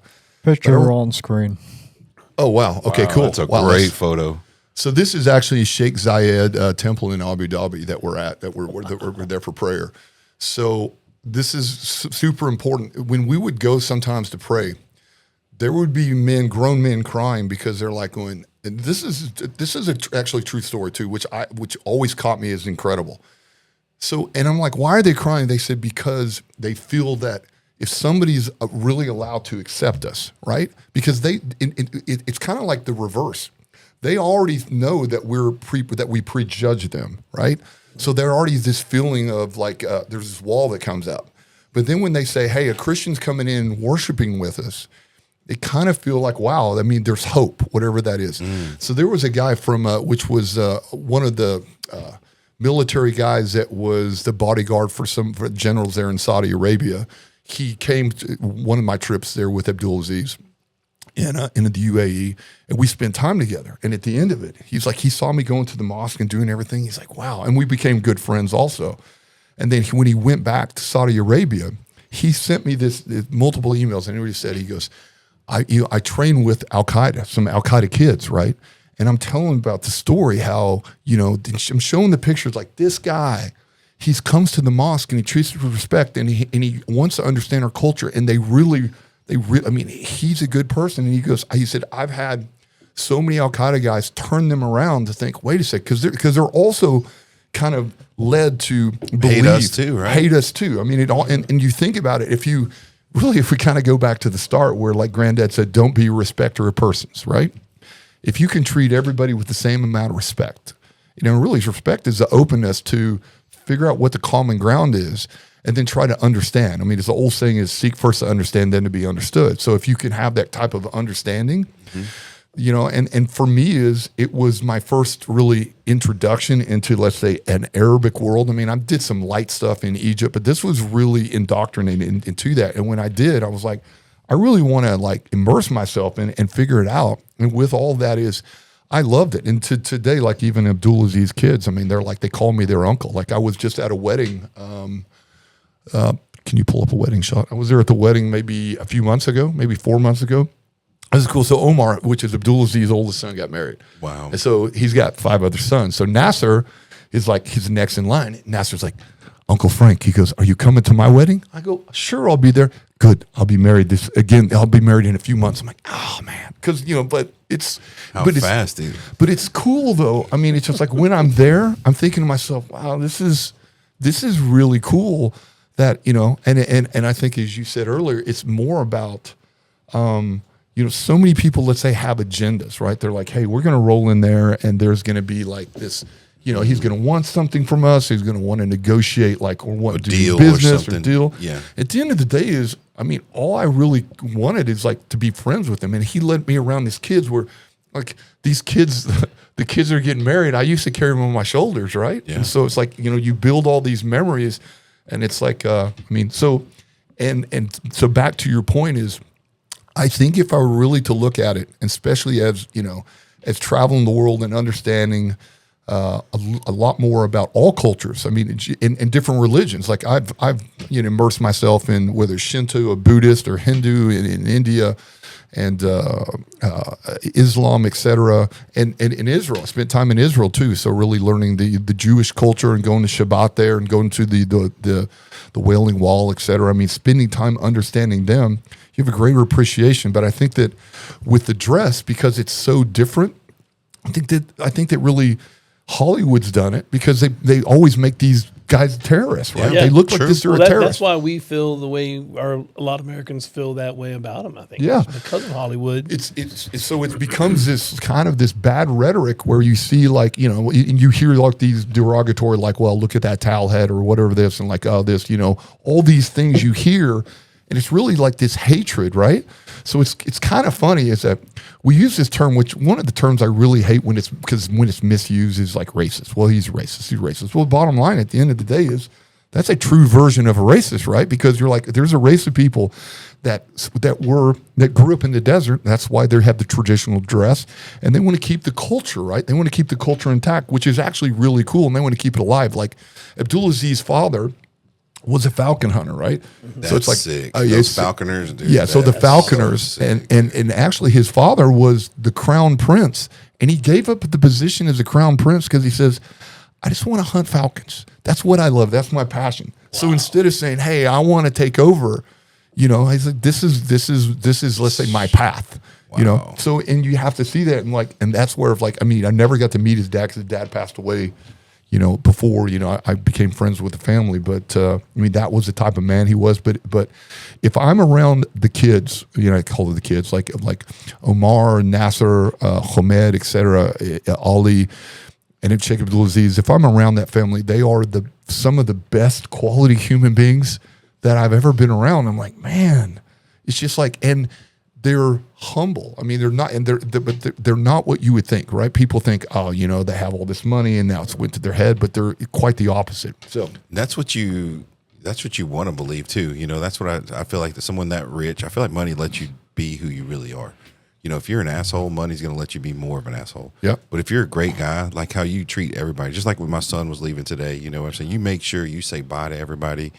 Even you've been like that ever since I first met you. Me and you met on some crazy terms, you know, on a whole nother. I remember. You remember? And I remember. Catherine was involved in that too. You know, we had another shop that did some crazy stuff, and then we ended up meeting that way on bad terms. But even that bad situation that we were dealing with, it's like you found the best in everything. And I feel like if people could just do that and find that, and I struggle with that too. Like, you know, things are going great, and then all of a sudden you hit a hiccup in the road, whether it's with the business or the family, and it's so easy to be like, "What am I doing? I'm beating myself up, or I'm on this negative horse." And I feel like that it's so important to know that, hey, you've got to bump off of that horse and see what's important. Your kids are, everybody's healthy. You know, you've got a nice home, everything's taken care of. Don't stress over this little stuff. It kind of goes back to how you were willing to give up a whole business, a whole, you know, profitable business, just because it doesn't fulfill you. You know, being rich is having a wife that loves you, having kids that love you. If you were to ever get sick, to have your kids come and visit you, you know, that's what's important. You know, not what some of us strive to have as far as like, you know, materialistic things. It's more like this, like family. You know what I mean? Yeah, it's well put. So this is, man, she's going all over. So this was an orphanage in China. So probably the best way to put it. So, man, unfortunately, I always want to put the backstory. The backstory is we had factories in China. Mm-hmm. And I said, I was driving one day, and actually the Chinese, they don't really understand philanthropy. They don't understand giving back. They just don't, because it's that communist mindset. It just doesn't. So I'm driving with the guys, Wu and Levy, and I said, guys, I go, there's got to be something we can give back and make a difference. Oh, we have no idea. There's got to be something. Can we give money or create a hospital or doctors or no? We have no idea. I'm like, there's got to be something. No, we have no idea. I'm like, what about an orphanage? Well, we have no idea. They said, but we think that something there was like this Sifu, which is like a head leader. The Sifu on Nunyan Mountain, she occupied this like 500-year-old Buddhist temple, and so she could actually pull the Buddhist temple picture up. That would be awesome, because it's in top of the mountain. It's pretty awesome. And so we go to Nunyan River, and it's like it was a typhoon like a week before, so there's no crossing, right? None. And it's like, well, there's no. I said, we got to go see if there's a Sifu there, and we can like say, hey, we can help you, right? We want to help you. So we were like, and the guy's like, well, next time you're here with them, like, no, it's the next time, let's do it. So they were bringing like lumber over in these cable pulley cars, right? I'm like, we're going to do that. They're like, we're going to die, because it's literally like 100 feet crossing the river, right?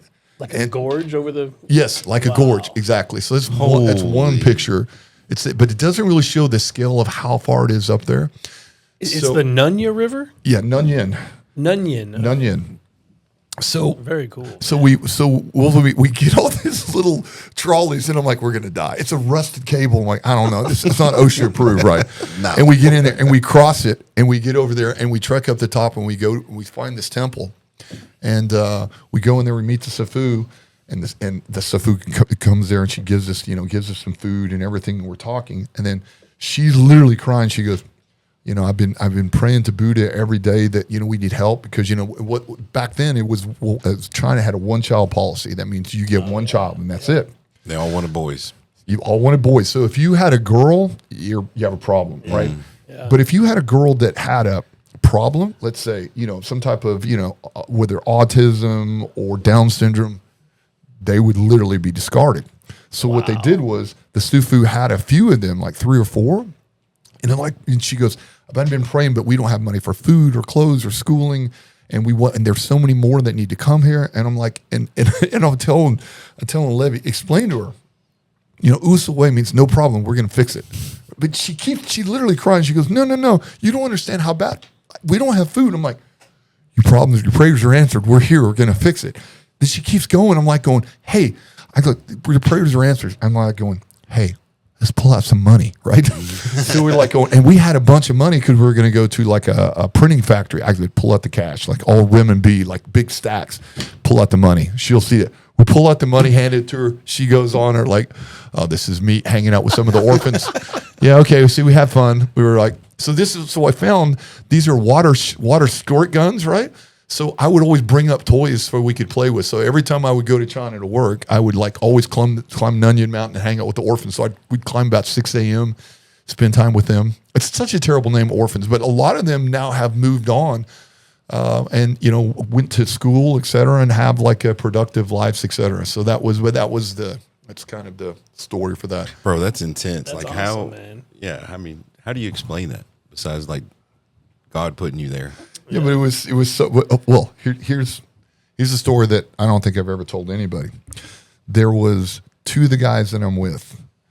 They're both going through divorce, and divorce is really rare in China. So Wu and Levy are both going through divorce, and I could tell it really impacted because Sufu was like literally crying, right? And they see the impact that it was going to have on them to be able to help kids and everything. So as we're walking down, it's silent. It's just really silent. So we got to walk down the mountain and then catch the thing going back across too. But we're walking down and it's beautiful. It's like fogs on the mountain. I mean, and FYI is there is the Nunyan East I used to climb, which kind of upset me. Every day when I was in China, I would climb this mountain, right? I would trek this mountain to kind of give me the zen in.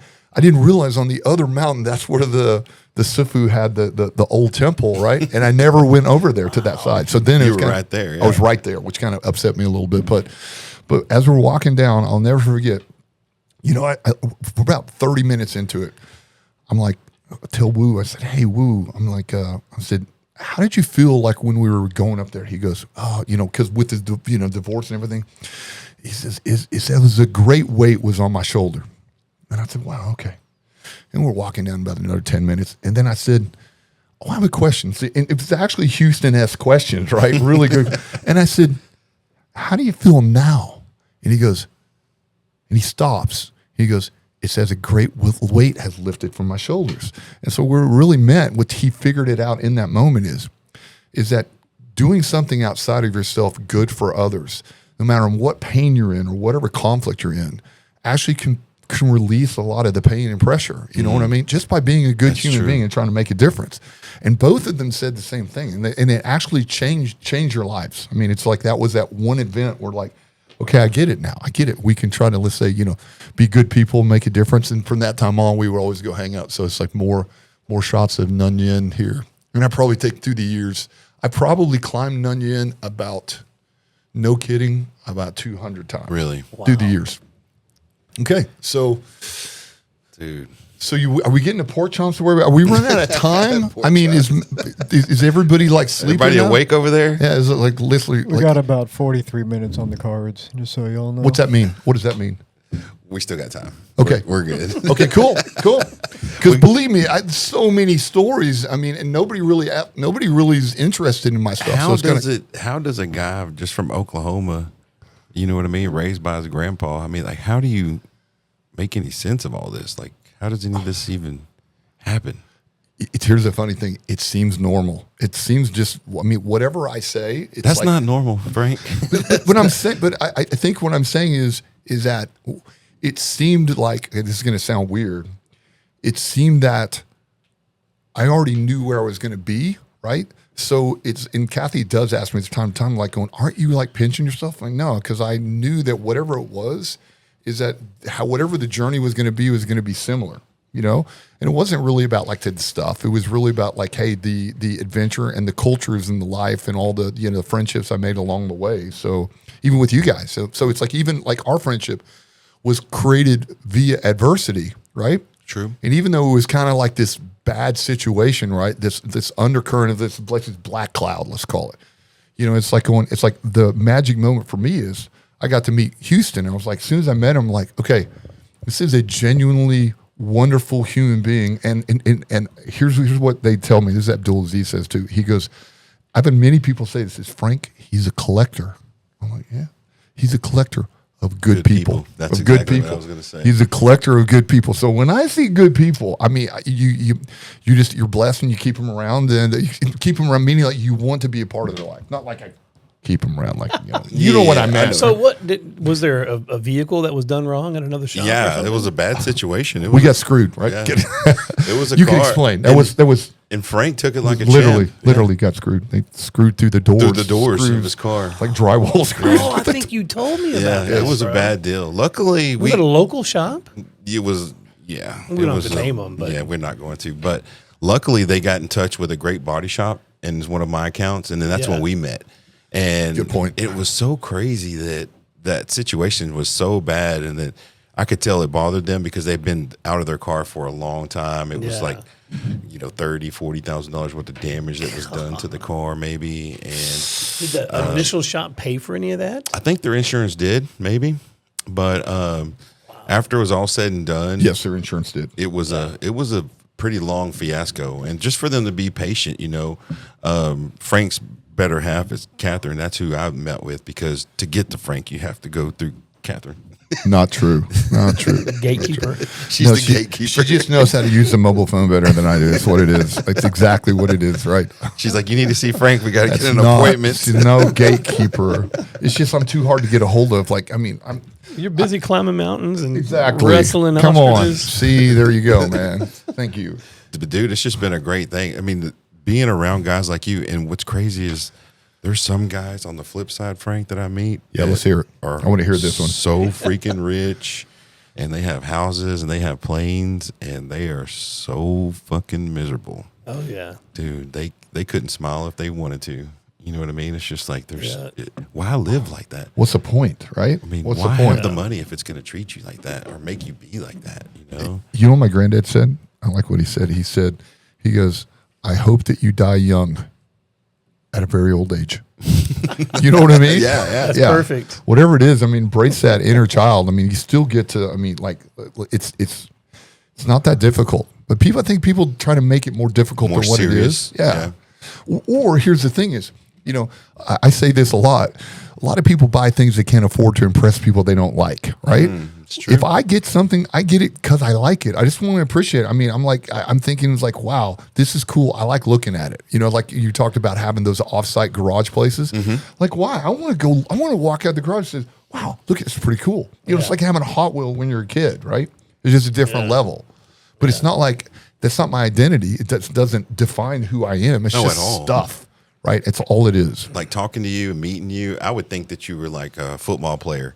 You know what I mean? Or somebody that was an athlete. Like, because my concussion, like, Well, obviously, because your frame. You know what I mean? CTE, like something's wrong with that guy. You see you the know what I nervous mean? tick you have? Well, you meet those guys. I have a couple of them that's customers, right? And you meet them, and they're all fun going and happy, because they're like big kids. Yeah, you know, that's true. They play a sport for a living. You know what I mean? Man, how cool would that be? They're great guys. Most of them, they really care less. And you carry yourself like that, like your energy when you walk in. At first it's kind of like, is he going to kill me? But once you figure out that you're not going to kill me, then it's a great person to be around. And I appreciate that. Taking something like that from you, and then from all these other customers too, dude. It's a blessing. It really is. Even when I first met Catherine, she came and she was talking with my wife, and we had some stuff that we were worried about. My daughter's going to college. Yeah, softball. Yeah, and she took her time and gave us advice and stuff like that. And it wasn't even like 2 or 3 weeks later, my daughter's already verbally committed. That's You know what I awesome. mean? Going off to know what she's going to do. She's not even a senior yet. So You gotta be proud of her. dude, super proud. Again, with the kids, you met one of my sons earlier, but one big thing about this business is that my kids can work for me. My wife can work for me, and that's some of the things that it's a blessing and a curse, they say, but most of the part, man, it's kept me humble. And when you go to sleep at night, not only being able to provide for your family, but for your guys, dude, it's priceless. I'm sure you get that a lot with everybody you support too. So Yeah, I get that.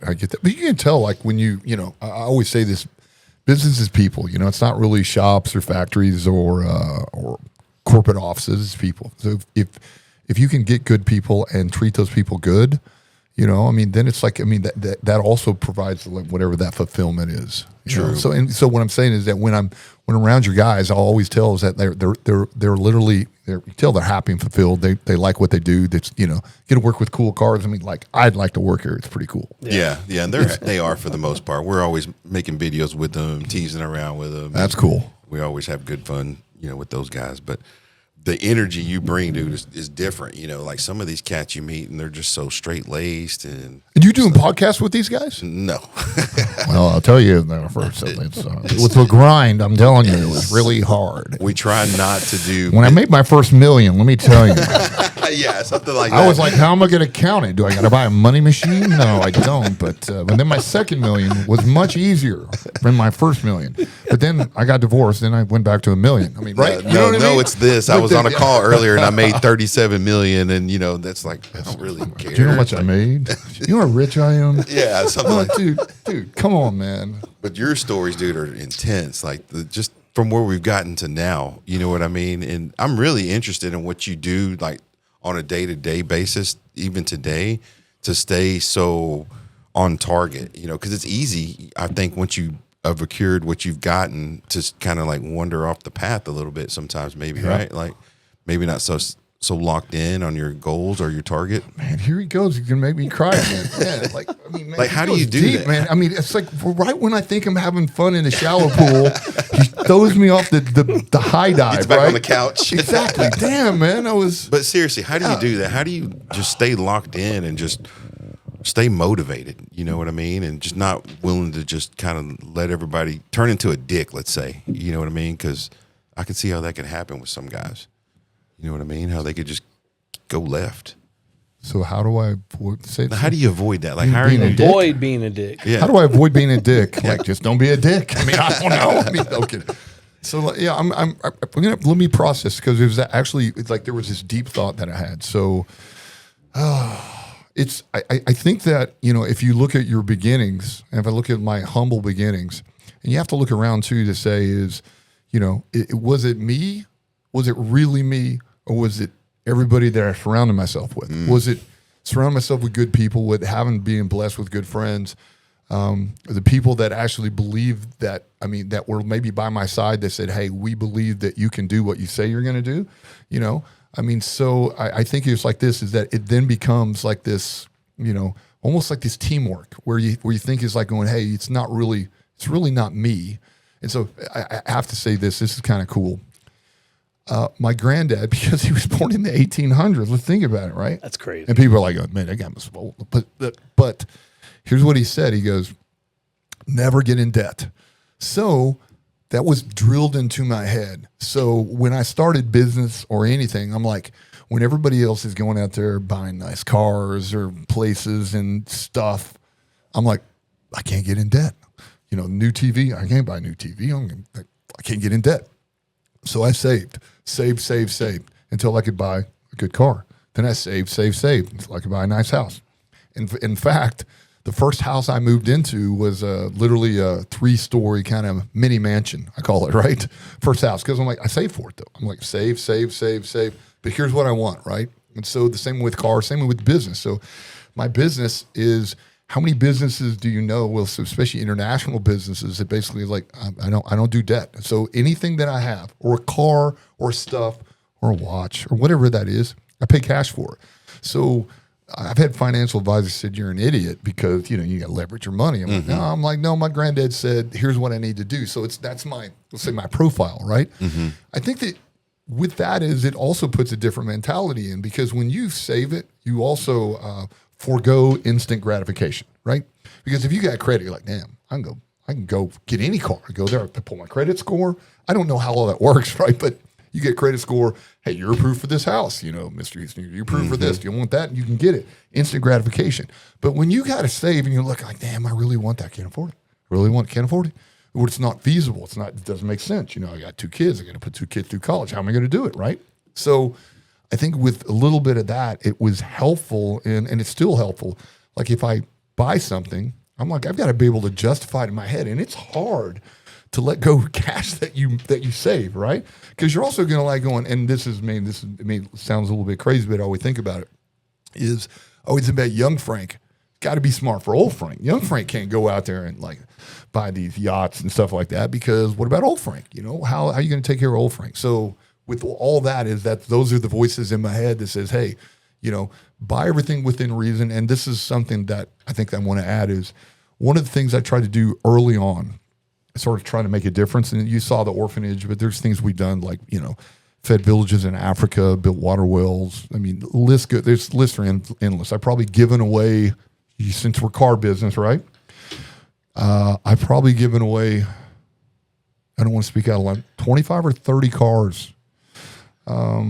Bought maybe 2 or 3 or 3 houses, 4 houses for people. Wow. And not cheap houses. It sounded like Trump like they weren't cheap. They were amazing houses. They were incredible. They were great big. houses. They were the best They were houses. the best houses. You can't get a better house. Who did that? That was awesome. He can't get a better house. It was amazing, dude. You want the microphone and the headset? Wow. That was good, man. Good job, His Matthew. Trump is solid. It was solid, man. That was really solid. I messed it up. The hand deal was good. But sorry, where was that, man? Man, I got I feel like the basic story you're trying to tell us is that by everything that you've given has been received tenfold. And yes. As long as you just keep doing that, you're going to be golden. Yeah, and I know what I was going to say is that one of the things I said early on was that I wanted to give 50% of everything I made away. Wow. You know, because here's the deal is I wanted to do it because I wanted to be a good human being. But secondly is I always felt that it's an abundance mentality. A lot of people live in what I call scarcity mentality, where they're so scared to, like, you know, they're holding on to every little thing, realizing that, hey, brother, we're born with nothing. We leave with nothing. It's only loaned to us, right? That's all it is. So if you have abundance mentality, to me is if you give away 50%, if you give away something big, what's your mind saying? There's more than enough to go around. It's abundance mentality. So therefore is I just got to go make more money, right? I mean, so it's like it doesn't, and look, it's not about I'm going to give something away, therefore I'm a good person. That doesn't make you a good person, and I'm not saying it because usually I don't say it, but to me is those were some of the things. It was like try to think outside of yourself a little bit, but those are just the things that kind of keep me hungry. And I think what one of the points or questions you ask is how do you keep on point, right? How do you Stay locked in? How do you stay locked in? And I think that, and I'm going to steal, there's an old saying that says, painters copies, artists steal, right? So the true artists, let's say you look at the Renaissance period, all the stuff looked very similar, right? So if you look at all the different, you know, periods, you know, Impressionism, et cetera, they all look, Cubism, I don't know if you know much about art, but they steal themselves. Like Dali looked very similar to Picasso, right? So painters copy, artists steal. So I sometimes I'll steal different things from people because I hear it and it sounds good. And you have to because it sticks with you, right? I mean, if it's impactful, I mean, share it, you know, and then try to give hey, okay, this wasn't really me. Well, I'm going to be perfectly honest with you, Frank, and I don't want you to put your hands on me, please, but. Oh, here we go. Arm wrestling? Dude, I didn't know. No, is it that time I would already? never Arm do- wrestling? I would Great. never Wow. I like my shoulder. Come on, do it. Do No, it now. Come on, put it on. I'm going to be perfectly honest with you, Frank. I brought you on, like, I wanted to meet you and talk to you because it was going to be because of the flashy shit. Oh, the cars. wow, that hurt. Just let me finish. Okay, Just let me finish. I'm playing, man. Sorry. I'm going to be honest. Seriously, I wanted to hear the stories about the houses, the cars, the watches, the hunting trips, and all that stuff. But the stuff that you've told me just to this point, and the stuff that you shared with us, dude, it's 1,000 times more important. Like 1,000 times. I had no idea that you were that kind of guy. I had no idea. And I'm not blowing smoke up your skirt. I'm not trying to do that to you at all. But I mean, you're way deeper of a person than I ever would have imagined. Like that's a compliment. I appreciate 100%, dude. Like, I mean, like, wow, dude, it's It's I like never would have guessed Cool it. dude, man. I never would have guessed It's like an iceberg. I was in Antarctica like 20 years ago on a Russian expedition boat. And I remember like when we were with the Russians and what they said was they said, look at these icebergs. And I'm like going, and they started like going, because I'm like, it's just an iceberg. But they're talking about it and they said, you know, the cool thing with the iceberg is you only see maybe 10 or 15%. The rest is under the water, right?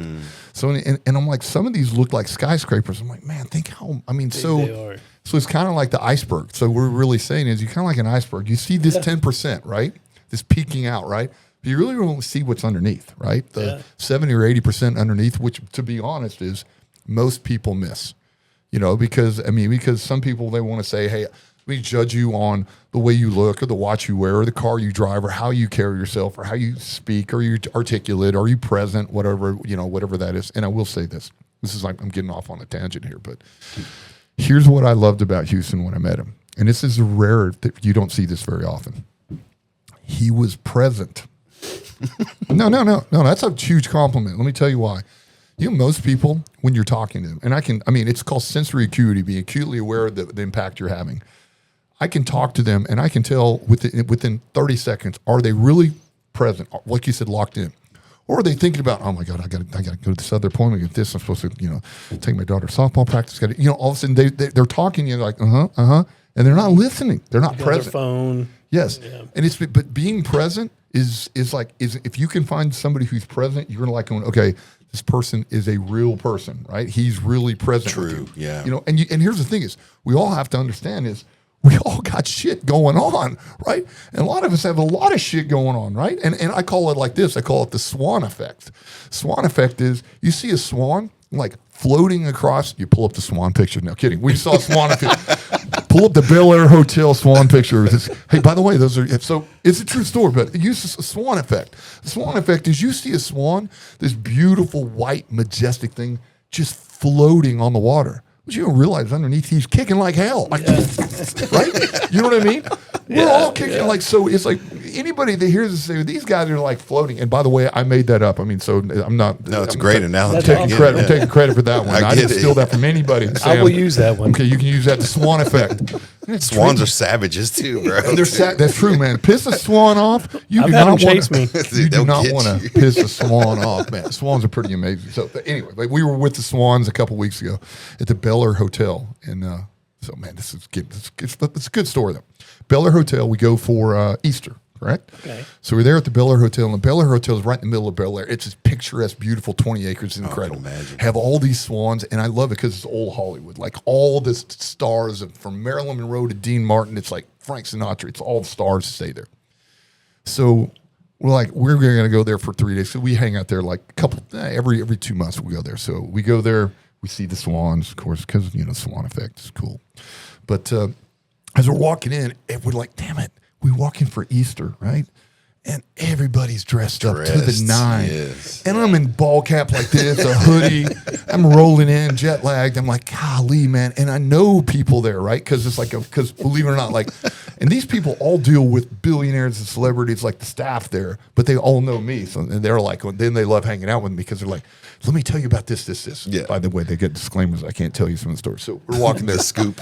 And then, it may not mean a lot for anybody, but it was a cool story. Is that we're walking there, and I'm talking to Chef Joe. So Chef Joe, and there's Misha, which is one of our servers there at the Bel Air Hotel when we go, and I know all the backstories because we're friends with them. That's crazy.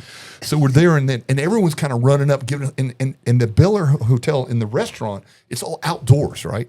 So it's incredible. And a wedding there costs starts at $2 million. Because swans are really expensive. Oh, it's the swans again. Swan effect. So we're there, and when we got to walk through the middle of this Easter buffet, right? And all these little kids, and Bel Air is like the most expensive real estate in the world, right? So you're like there, and we're walking sludging past these people, and then people stop us, Frank, and they're hugging us, right? And everybody's dressed to the nines, right? And I'm like, oh. So then people are going, well, who are they? You know what I mean? Yeah. So I look up, and there's right next, 6 foot away is Joe Walsh from the Eagles, right? He's just hanging out, nice baby powder blue suit on with his wife. And they're just and I could tell Joe's like, well, who's this guy that everyone's coming up to him? You almost seem more important. Yeah, I'm Joe Walsh, right? Yeah, exactly. So it's Joe Walsh. So I notice is Joey's Kathy's like, it's Joe Walsh. It's Joe Walsh. No, he's coming. Shh. You can't and one thing when you're there, we saw Sylvester Stallone there, tons of it. You can't. You gotta be cool. You gotta be cool. It's the whole thing is when you pull in there, ain't no paparazzis allowed. It's really, you have to be cool. You can't go. You just can't. You can't fanboy on it. It doesn't work that way. No fanboy. So you got Joe Walsh there, and we literally had just seen the Eagles at the Sphere in Vegas, like on my birthday, right? So I'm like going, and I'm a big Joe Walsh fan, but Joe is right there. But like I said, I'm disrespectful. I'm a super respectful guy. Man, I got to tell the Tyson story after this because it's a good story. You're gonna like the Tyson story, really. So it's a similar deal. So Joe's there, and then all of a sudden, most people listen to podcast. Who in the hell is Joe Walsh? He's an older guy that played for the Eagles, which is kind of like it was a band, a little band called the Eagles. Yes, for like exactly. 60 years. So Joe's there, and I'm like going, but I know the rules. You can't approach. So I'm like, I got to be cool. And all of a sudden, Joe starts to leave. He's leaving with his entourage, and he looks back and makes eye contact. Here you go, eye contact. I look at him, I wink, I go, Big Joe. And he stops. He spins around, and he just his eyes are wide open. He's like going, like he knows me, and I'm like, and I come up to, of course, me, I give him the big Frank hug. Yeah. Like, what's up? I said, Joe, I'm like, hey man, I caught you in Vegas. You guys are incredible, man. Thanks for all the music through all the years. You're the most amazing. And I looked at him and he looked good. He looked really good. And nice. he looked probably 55. He looked good. And I said, Joe, dude, and I'm right here. I'm like, Joe, you look amazing, man. Seriously, you look amazing. Thank you, because Joe kind of had you in the city. Whoa. He kind of had your unique voice, right? Thank you. Hey, man, my Joe Walsh is better than your Trump. That's all I can say. What? No kidding. I don't know about that. You might be wrong. So it was cool. So I spent like a little bit of time hanging out with Joe, talking, and then Fanboying it up. Well, no, be cool. But You're it was, cool. No, it wasn't fanboy. It was more like common ground. He's still like, I wonder who that was, Who was that guy? And so his wife's sitting there like, dude, we got to go. And then he walks, he sees Kathy just waiting there like, on what? And then he goes over and, shakes her hand and like, hey, thank you for this. Nice. And I look at Misha staring at me, and Chef Joe, and I'm like, I'm sorry. He's like, it's okay. He goes, Joe's a great guy. He goes, you didn't overcross because you're not supposed to do that. But I'm like, I said, he looked at me first. He goes, I saw it. He really, You're okay. You're okay. So the Tyson, real quick. We're off the board. Dude, hit it. Okay. Hit it. I got to hear so, this. Tyson fought Jake Paul, right? Yeah. If that's what you call If it. you call, yeah. Oh, wow. Here we go. Gosh. Okay, it's real. Because the Swans got me into the Bel Air Hotel. But if you look at the Bel Air, it's a magical place. We love the place. So anyway, Tyson fought Jake Paul in Dallas.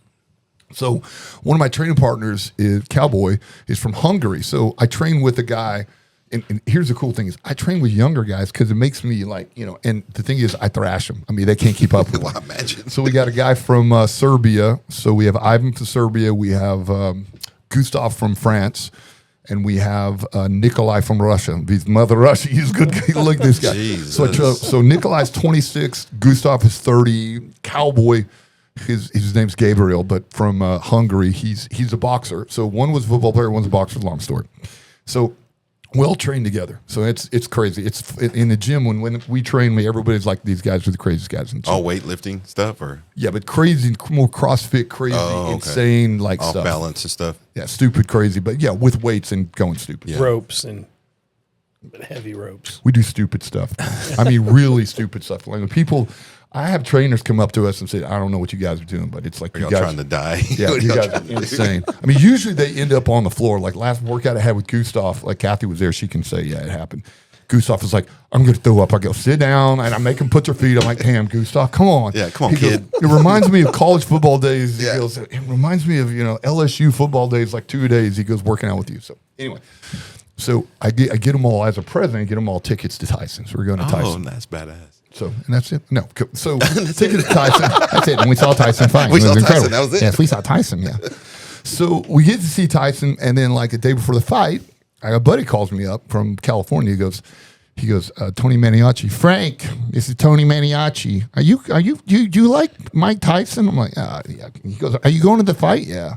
He goes, well, I've got this friend that's is putting on the after party for Tyson if you want to go. I'm like, yeah. I'm like, oh, okay. I think I can get you in. There's only like, I think 40 people, and there are going to be people flying in their private jets, and they're going to be the best of the best, blah, blah, blah, blah. I'm like, okay. He goes, I can get you a ticket. I'm like, well, that's not going to work because I'm going with 5 extra guys. Yeah. I'm going with my boys. I need 6. He goes, 6? I can't get you 6. I'm like, well, then I'm not going then. I'm like, Yeah. And Cowboy or Gabriel, the hungry guy, he's a boxer and he loves Tyson. I'm like, so I can't go. I can't do it. He goes, let me see what I can do. Calls me back. He goes, +6. He goes, okay, you can do it. You got it. You got it. 6. I'm like, because he goes, it's a super private at some high-end sushi place in Dallas. I forget count, like 40 or 50 people. I forget what it was. It's all it is. And he got 6. He goes, okay, 6, we're in. Like, we're going. We're going. So I told the guys, like, the day of, I'm like, okay, everyone shows up and they're all suited up. They look good. And I'm like going, hey, we're going to the after party afterwards, right? You know, with Tyson. And they're like, oh my God. And Cowboy's like, I gotta meet Tyson. So he's salivating like Pavlov's dog. He's going nuts. So to me is so we get there, we see the fight. I'm not going to say anything about the fight. I mean, not at all. I think Jake Paul is an incredible dude, incredible talent. I mean, he's incredible talent as far as what he's been able to do for marketing, merchandising. I mean, and even an athlete. He's a good athlete. He's an athlete. I mean, in fact, I like the guy. I think again, he's another iceberg. I think if you probably look deeper, he's probably a fairly deep human being. So, which is cool. Yeah, that's my 100% belief. So we go in there, see the fight, and then right after the fight, like we roll, we go in there and we get in there, and all of a sudden there's all the security there. And like I go to the biggest security guard, which like I did this in my youth, right? Well, I used to, long story, but like in California, I did some bodyguard and stuff. It's a long story. It's another story. But so I go to the biggest guy, and I was like going, "What's up, brother?" I hug him, like give him the Frank Bear hug. I'm like, how you doing? He goes, "I'm all good. Come on in." I'm like, and then I was so disappointed. So they come in, they give us a wristbands or everything, and like, hey, come in, and everybody's treating us like we're celebrities. And I'm like, wait a second, you need our name. It's on the list. They didn't even take our names. We just literally rolled in there. The first people didn't take our name. It offended me. I'm like, we didn't even. Well, you look important. No, but we roll in there. And I'm there with Gustav, and Gustav is bigger than me, right? He's like 6'8", about 300 pounds. So we're rolling in with all these guys. So we're the first guys there. So we have the giant sectional there. We're all just hanging out there. Who's the next person that walks in the building? Who do you think? Tyson. Tyson walks in the building. And he walks in the building, and I'm like going, he's just standing there. And I'm like, and it's just us and Tyson. And I'm like, Cowboy, there's Tyson. Go talk to him. He goes, I don't, it's Mike Tyson. I'm like, dude, talk to Mike Tyson. I'm like, man, forget it. So I go. Yeah. I just roll up there. I give him a hug. I'm like, hey, man. I said, Iron Mike, what's up, brother? And I like sit there and I talk to him. And we're hugging. Oh, by the way, Joe Walsh did give me a kiss before. I'm like, not on the lips, and there's no tongue, but on the. That's the Kathy's like, Joe Walsh gave him a kiss. Like, because he's kissing like, he's like.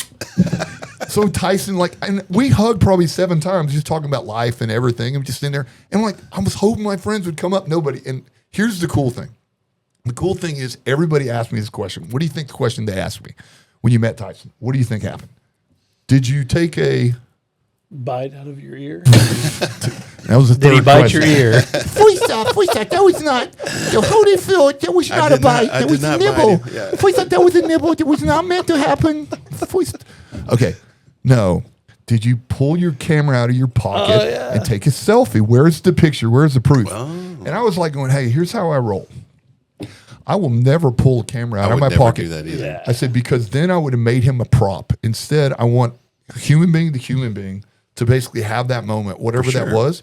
And it's funny is then his family comes in, his son's up there, and son's talking like, hey, could you do that? I'm like, and we're like going, hey, we're going to get some extra chairs. I'm like, yeah, I'll help you guys. And so I'm just hanging out with them, just doing it. And my friends never went up. And then by that time, the place is packed. Yeah. And it was, and I think even Rob Gronkowski was outside that couldn't get in, right? Damn. It was one of those deals where. Who's that guy? He's that guy, yeah. But I don't know how I got to that. We went from Swans to Joe Walsh to Mike Tyson. So that was the night of the fight? Yeah, it was not, literally right after the fight. Right after the fight. Wow. Right after the fight. And I'm like, did he seem winded? Nope. Nope. I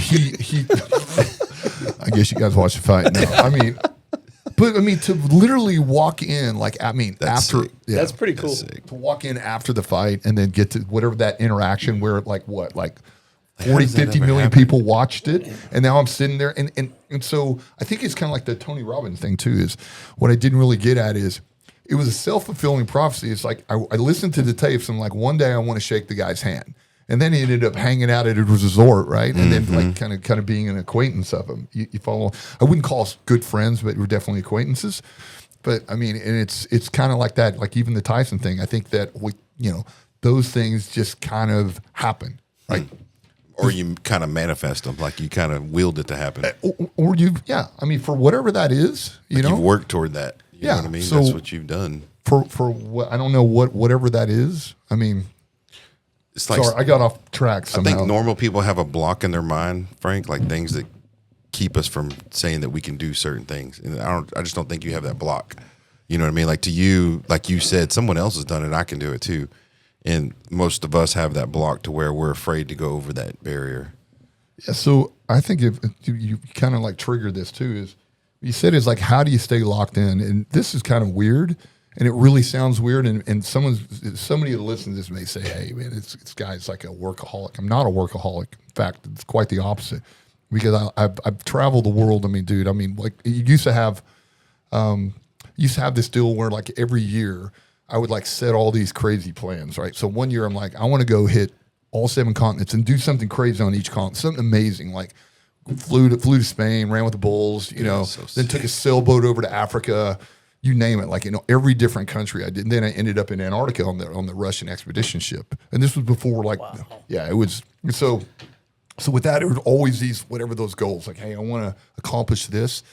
But I think that, you know, through all of that is, you know, I think every day, like even when I go to bed, I think about it. Like when I go to bed, or even when I wake up, I'm like going, hey, you know, I feel this pressure. Like, hey, man, I gotta be better today than I was yesterday. Does that make sense? Yeah. Where it's like so easy to get, you know, I mean, I think that, you know, what do they say is that, you know, if you accomplish what you know you set out, maybe you're void of a goal. If you don't have a goal, if you don't set goals, then how are you going to achieve it? And if when you set goals, whatever those goals are, I sometimes make my goals far beyond my reach, and it gives you something to strive for whatever that's like. So I think that like before I go to bed every night, I mean, if there's not this peace, there's more of this, you know, this kind of like momentum in my head that's like going, hey, okay, what are we going to do tomorrow? What can we accomplish tomorrow? What is that?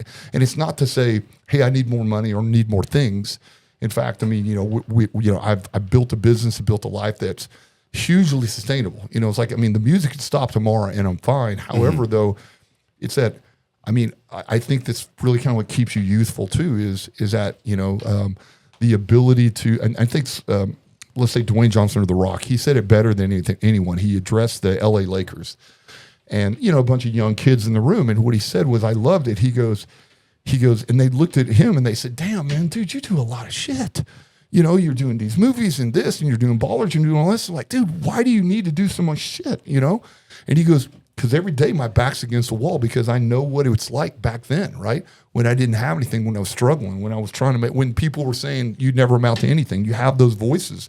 He goes, every day I wake up, my back's against the wall. And I feel the same thing. Every day I wake up, I still am that guy, right? I'm still that guy that said, you know, I'm going to, let's say, prove myself right and prove everybody wrong. And then I'm going to see what I can accomplish. But once you accomplish it, then you're like, okay, well, what's next? What's next? What's next? That's the key. What's the next? And that's what Kathy keeps asking me. Well, Kathy's like, well, what's next? I'm like, I'm figure it out. I mean, so it's like whatever that is, what keeps me locked in is that, I mean, like even with your kids, I mean, I always thought like, hey, when the kids graduated college and they got jobs and they're kind of off the family payroll, so to speak. Never happens. Yeah, I got it. Go ahead.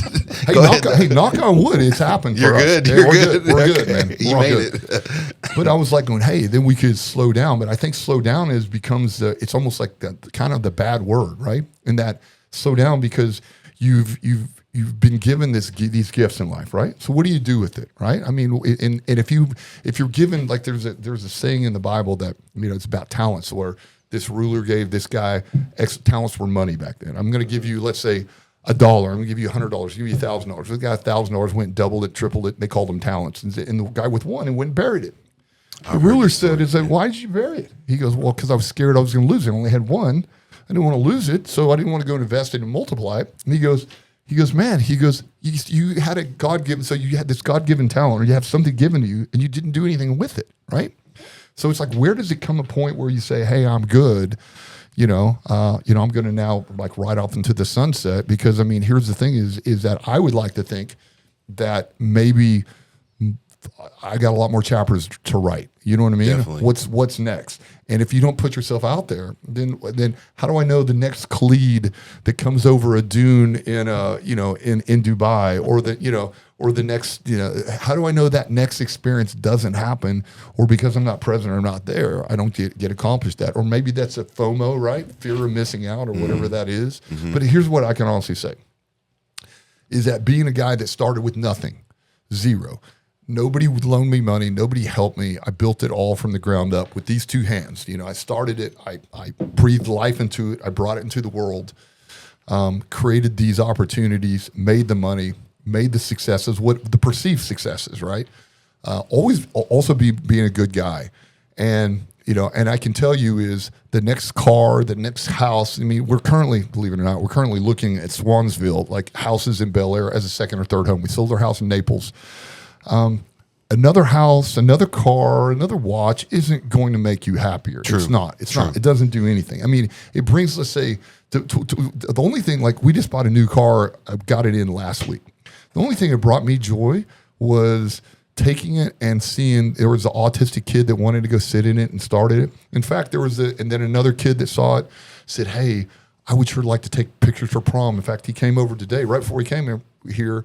We let him come to the house, see all our cars, and take pictures of all the cars before. So those are awesome. Those are the things that kind of like going, okay, it's cool, and then that makes me feel kind of good because you know what I mean. Driving it to say, hey man, I got this cool car. It doesn't, whatever it is. I mean, it's cool to look at. It's cool to say, hey, man, I did that. But I mean, those are just. And look, and I love cars. I mean, first off, this is the car show, right? So at the end of the day, I'm a car person, and I think, well, dude, this is even bigger, man. I didn't because this is car place. This is something I don't think anybody knows. Well, not many people. People who knew me back then.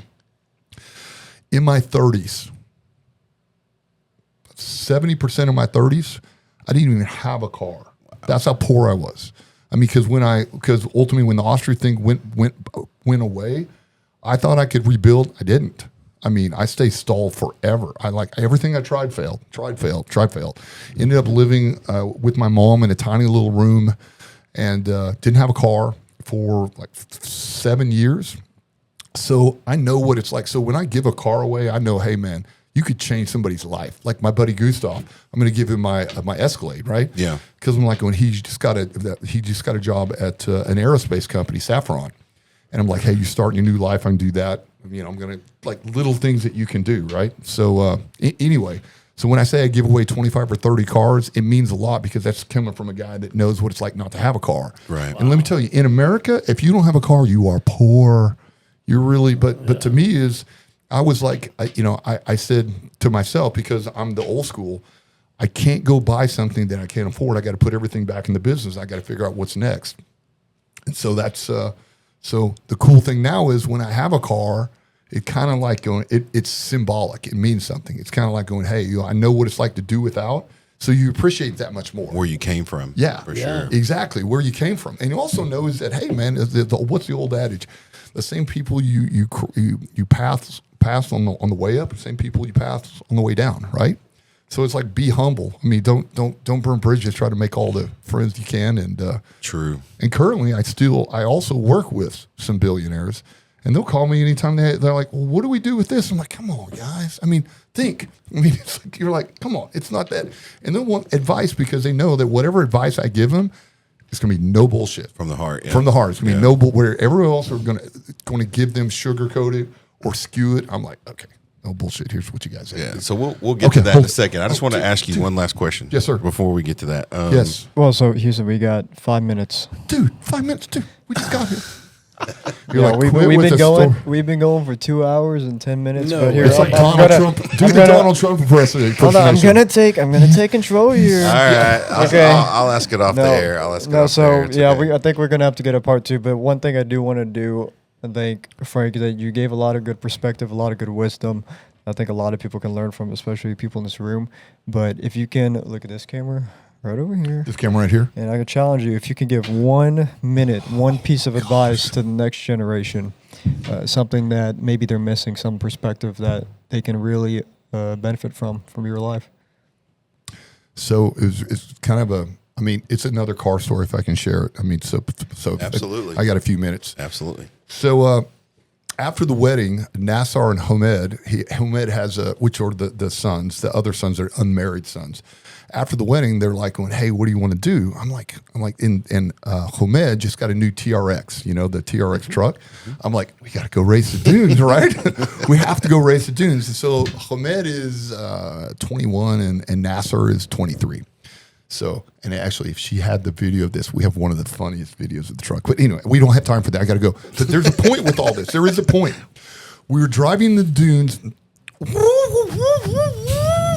We bury this thing to the axle in the middle of the desert, in the middle of nowhere, right? It's 115 degrees. We try to dig. I mean, we're buried. We're done. We can't get anybody to get us out. So we go seeing if we could walk and maybe try to find some water because we don't have any water, right? Can't find anything. So we come back, we sit on a ridge, right? And this is like a magic moment for me. And like, actually, I'm going to go somewhere with this. So we sit on this ridge. So we have the royal family kids. So we got, Nasser and Hamed, and they sit down and they go, Uncle Frank, what would you say after all the years of being alive? What advice do you give us? Like the new generation, exactly what you said. And like, I've never been asked that question, right? And it was heavy because I'm like, man, what do you say? It's a lot of weight. It's a lot of weight, man, because you could, in that moment, what do you say? Because these probably are some of the leaders, even in the Emirates there. What do you say? They look up to you. What do you say? And to be honest, I don't really remember what I told them, but all I know is it came from the heart, and it probably is something that, trust your heart, trust your spirit, listen to your parents, realize that, that life is really about gratitude, and you got to live with the attitude of gratitude. And I kind of think of like this is that, like I'll let you guys do this. Kind of feel your juggler here. Do you feel that pulse? Do you feel that pulse? Oh yeah. There's an old saying: if you have a pulse, you have a purpose. Right? Find your purpose. Right? So find somebody to love. Find something to do. Find your purpose. And then whatever it is, don't give up. Don't let anybody talk you out of your dreams. Dream big. Anything's possible. I remember my son, when he was 7 years old, he had a counselor talk to him because, he was having some issues at school. And the counselor said, what did you learn the most from your dad, Frank? Like, he taught me that whatever I want to accomplish, I can accomplish anything. So if you believe in yourself, and it doesn't matter if anybody else believes in you, believe in yourself, and anything is possible. Trust me, take it from me, anything is possible. Whatever you want to do, it's kind of the old saying, but if you can conceive it in your mind and believe it in your heart, you can achieve it with your body. So with all that, and Steve Jobs said this, which I always love. It says, stay hungry, stay foolish, right? You know what I mean? Yeah. That means is that be hungry, be a hungry dog, but man, enjoy the ride. Stop and smell the roses and watch the swans from time to time. Yeah.